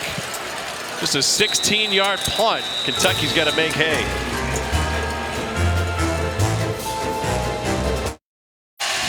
Take a look at the 5-star play of the game, brought to you by Yellowwood. That's a beaver. Again, this is the story of the night. Kentucky offense turning the football over, but give credit to Mississippi State. They have been getting in passing lanes. They've been putting pressure on Will Levis. They've been making plays on the outside. Yes, mistakes by Levis, but an even better performance by this Mississippi State defense so far tonight. Good drive last time for Kentucky. Going for a screen. Wan'Dale Robinson gets one block, gets a second, and takes it the rest of the way for a pickup of 12 on first down. I love this personnel grouping that Kentucky's in right now while they go tempo. They're in 12 personnel, 2 tight ends. They were just in a 5-wide set. Now they get into a tight wing set. Levis going deep. Robinson never made it to his spot. We'll go back to the formations. Does it smell like the Rams to you? Oh, it looks exactly like the Rams. I mean, this is an offense that wants to give the illusion of complexity. They want to get in different formations, different personnel groupings, spread you out, condense you in. Look, I mean, the key for this offense is to have a quarterback that can push the ball downfield. Look at Matthew Stafford with the Rams. Yeah. The problem is Matthew Stafford has a bunch of playmakers on the outside. Cooper Kupp, Robert Woods. Kentucky's still trying to find who their go-to is outside of Wan'Dale Robinson, as again, Will Levis forces it downfield to Robinson. Looking for Kavasier Smoke, and that could be grounding. Bookie Watson came after him. We've seen that calling grounding this season. Loves the pressure on the play from Zach Arnett. He goes bare defense, so he's going to cover up the center and both guards with 2 outside defenders that are occupying the tackles, and then you bring that linebacker in the A-gap. There's just nobody home to be able to pick it up. 3rd down 10.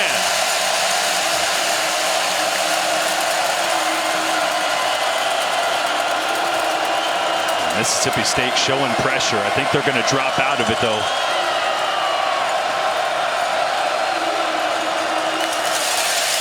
They bring 5. Out of the reach of Robinson.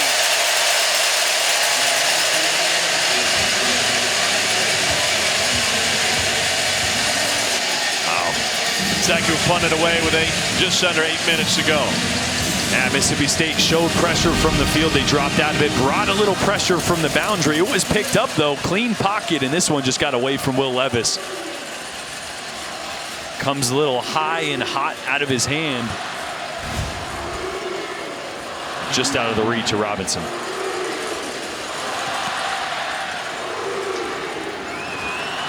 Fair catch taken at the 25-yard line, 38-yard punt. Plenty to talk about on SEC football final when we finish tonight, including Tyler Beatty going for 254 and 2 touchdowns at a 73-yard run late. Missouri took care of Vandy. Georgia hammered Florida, and the Matt Corral issue lingering. It's on the SEC Network and the ESPN app when we finish here tonight.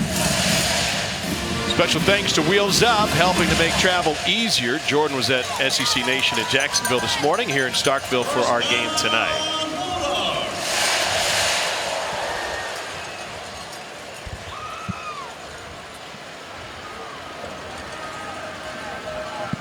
Vito Tisdale back on the field, coming from the edge. And Jaquavius Marks picks up 1.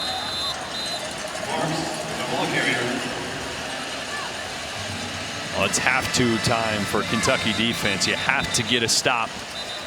Down 2 scores, all 3-year timeouts. Still enough time left, but you can't afford to let Mississippi State pick up 1 or 2 first downs here. This game starts to get out of reach. But what a difference a non-call makes. Because the catch that was in the end zone by Mississippi State, if that is overturned, you're looking at a 24-17 game or maybe a 27-17 game. This was all scoring plays are reviewed, but they did not stop play to further look at this. When we looked at it multiple times, it was an obvious incompletion. Yeah, and really surprising this one didn't get a second look.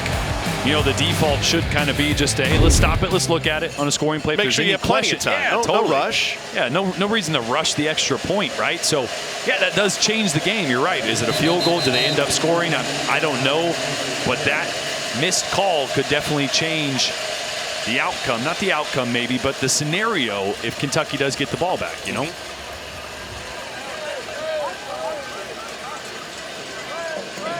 DeAndre Square coming off the field for Kentucky.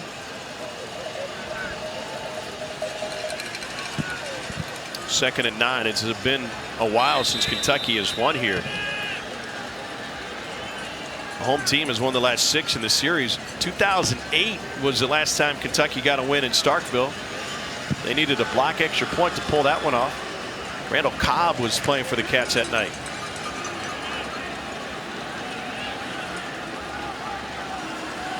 Randall was pretty good. We played him in 2010, and he made about everybody on our defense look like they've never played football before. He still is pretty good. He still is really good. 2 touchdowns the other night. Second and 9, swing pass. Here's Marks. Pass Tisdale, lowers his shoulder. Tisdale limping. He's going to have to come out of the game. They haven't been able to stop the running back in the passing game. No, these guys are so dangerous when they get the ball in space, and I love this from Marks. As soon as he catches it, he goes straight upfield, and really Tisdale there with the injury got way too far outside, which gave Marks that lane up the middle. You can tell he's battling an injury, and Marks as well comes off the field banged up.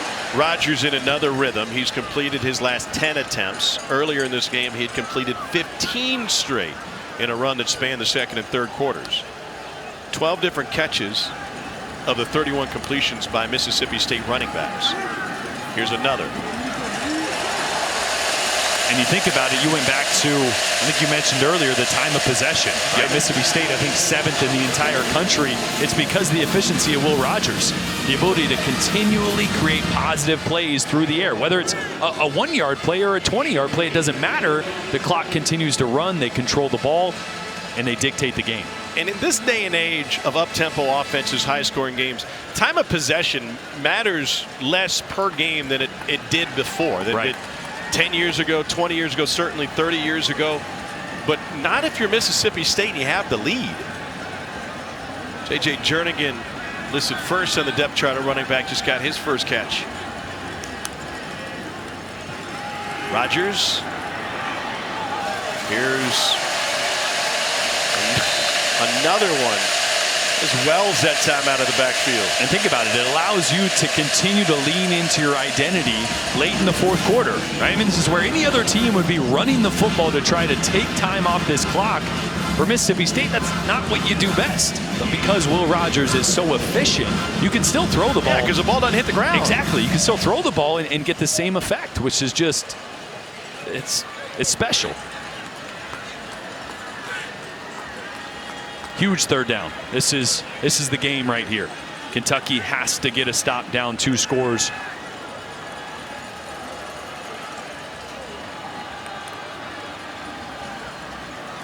First down. Jaden Wiley in this run for Will Rogers. Let me tell you how impressive this is. Coming into this game, the Mississippi State school record for consecutive completions in a single game was 12. Rogers has beat that record twice tonight. Previous record, KJ Costello set that last year against Arkansas.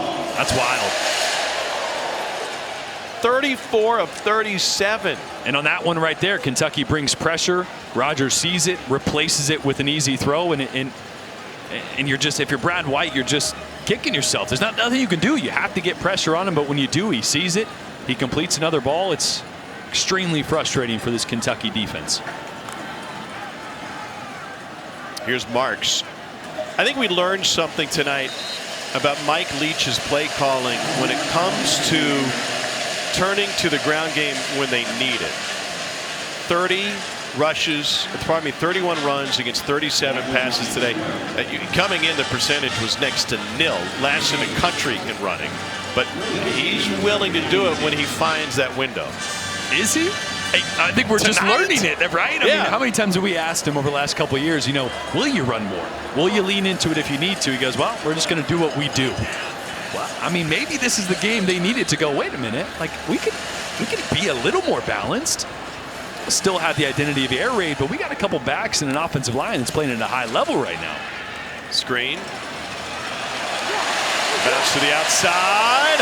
Another State first down. That one goes for 11. Mark Calvin.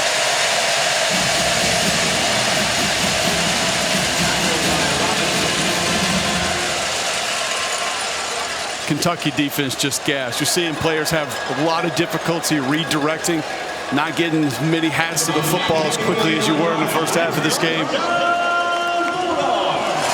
Hands on hips everywhere. I mean, we're talking about the ball control. They use the perimeter throw so frequently. I mean, these D linemen and linebackers are trying to drop 8, 9, 10 yards deep in coverage. They're running 20, 30 yards sideline to sideline. I mean, it just wears you out. 14 consecutive completions now for Rodgers. Another run. 2 yards. Timeout taken by Kentucky. 2:24 remaining in regulation. Kentucky needs to catch a break.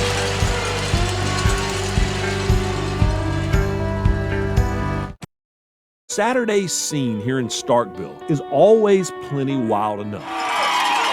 Then you throw in a great opponent at night on Halloween Eve, and we have no idea what we're going to get.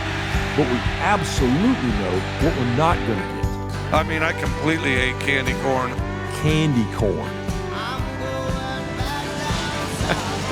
Cole, Mike Leach was going to get some candy corn painted shoes from Adidas, wasn't he? He wouldn't even put them on. I talked to the staff before the game, and Adidas did cut him some, I think of some of the new Adi Zeros, and had him painted out candy corn, some other candies, and he wouldn't wear them. That's how much he hates candy corn. And by the way, I'm right there with him. I don't mind it. I'm not going to stand for the slander. There's nothing wrong with candy corn. Thank you. Gross. Here's Marks. Pick up a 5. He was nice enough to share instructions on how to eat candy corn. Open bag, pour candy corn into trash can, eat a peanut butter cup. Fine. Nothing says you can't have both.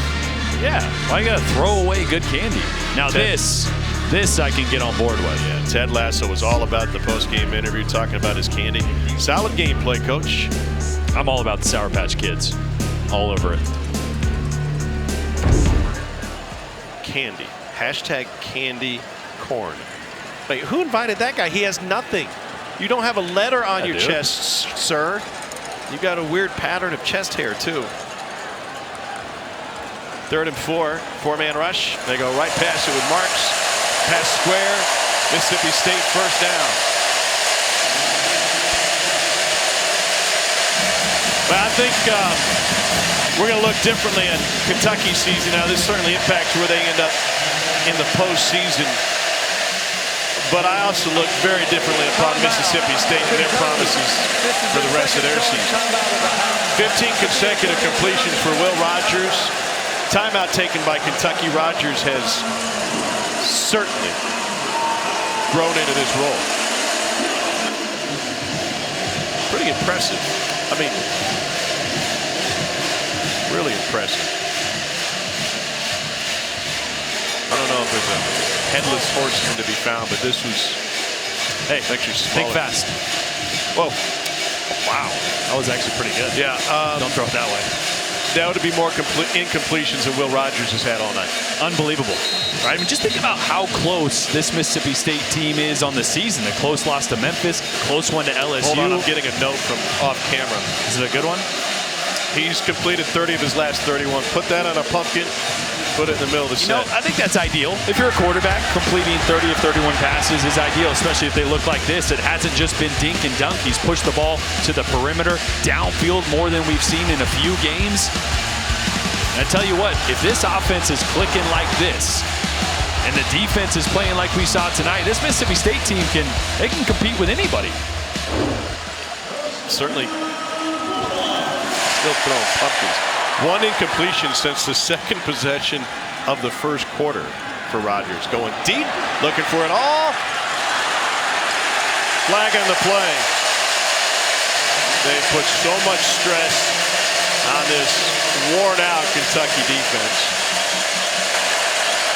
Pass interference on the defense, number 29. 15-yard penalty from the previous spot. Automatic first down. So we'll have Mississippi State in Fayetteville next Saturday afternoon. Correction, player number 14. Rogers trying to set the single game completion percentage record. It's going to be helped out there that one hitting the ground was a pass interference. I tell you who's watching this game tonight worried about what he's been able to do is Barry Odom. Yeah. Because what Barry Odom saw last year was KJ Costello, not what is now almost a veteran Will Rogers. And also Bo Nix last week, very efficient and effective against an Arkansas defense. Room on the edge. Flag on the play. Ball in the end zone again.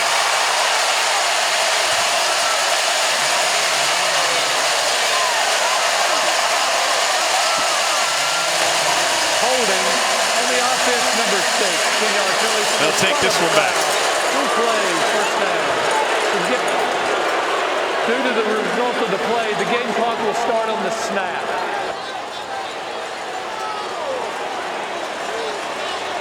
And to that point, kind of spinning it forward, Bo Nix in that game, I believe off the top of my head, was 21 of 26.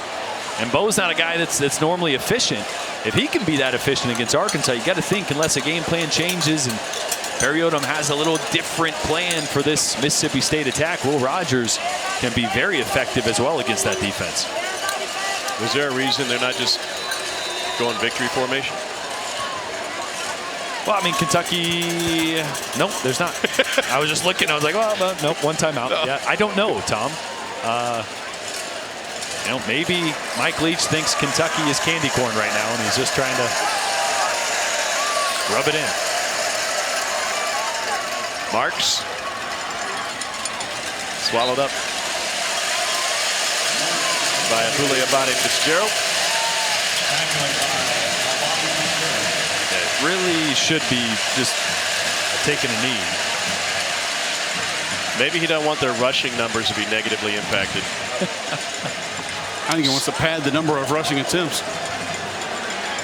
33 rushing attempts to 39 passes. It's about as balanced as Mike Leach has been in some time.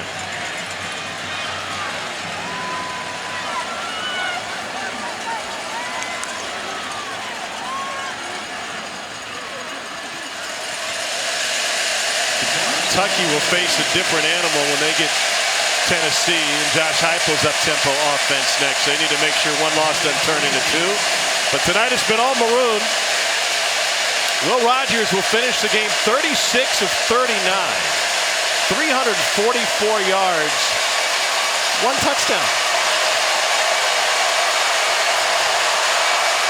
It's exactly what they needed out of their quarterback. The defense was opportunistic. Got 3 interceptions. And Will Rogers was efficient and explosive at times, but I think the story for Mississippi State was still the run game. That was the game changer. 81 yards may not seem like a lot, but for Mississippi State, that is huge. Mike Leach is talking candy with Cole. Coach Leach, I don't know if you came in thinking that the rushing attack would be more of a trick, but it ended up being a treat for your offense tonight. You know, not really a trick. Some of it you take what the defense gives us, and I know that these guys, I know that they're really good against the run, but we felt like that they were going to have to drop some people to cover the pass, and you know and it was a type of thing where we were lucky enough to get them, I thought, a little off balance, and then run, pass, kind of mixed it up. And the thing was some of the key plays, just executing key plays is what allowed that to happen, not really a rushing play or a passing play. And converting third downs was really key to us today. Coach, you mentioned that execution. At one point, Will Rogers, I believe, was 31 of 37 in this game. He didn't have an incompletion since the second possession of the first quarter. Why was he so efficient tonight? Oh, I thought he had a lot of help. I thought, other than penalties, I thought we protected pretty good. And then the other thing, I thought the receivers bounced around and did their job, He's 36 and 39, so I was actually wrong there. Then I thought Woody played really well. Like key situations, Woody Marks, I thought really did some good things. Did you suggest that children maybe rethink their Halloween costumes and go as Will Rogers? They can. I mean, who wouldn't want to be Will Rogers? You know, I think your kid had it right, but I think that Will Rogers wouldn't be, and that's kind of a Treasure Island sort of name, Will Rogers. So that would work out good. Let's see if we can get him to gold. Thank you, Coach. All right, Bubba. Good job, Bubba. An SEC single game record with 30 attempts or more, breaking Josh Dobbs and Matt Corral's shared record that they each had against Vandy. And tonight, Will Rogers 36 of 39. That's 92%. Bubba will be back with more, but for now, let's get you to SEC football final. Here's Dari. Yeah, Tom, Jordan, Bub, we're going to send it back your guys' way here in just a little bit. Dari Doring Chiswick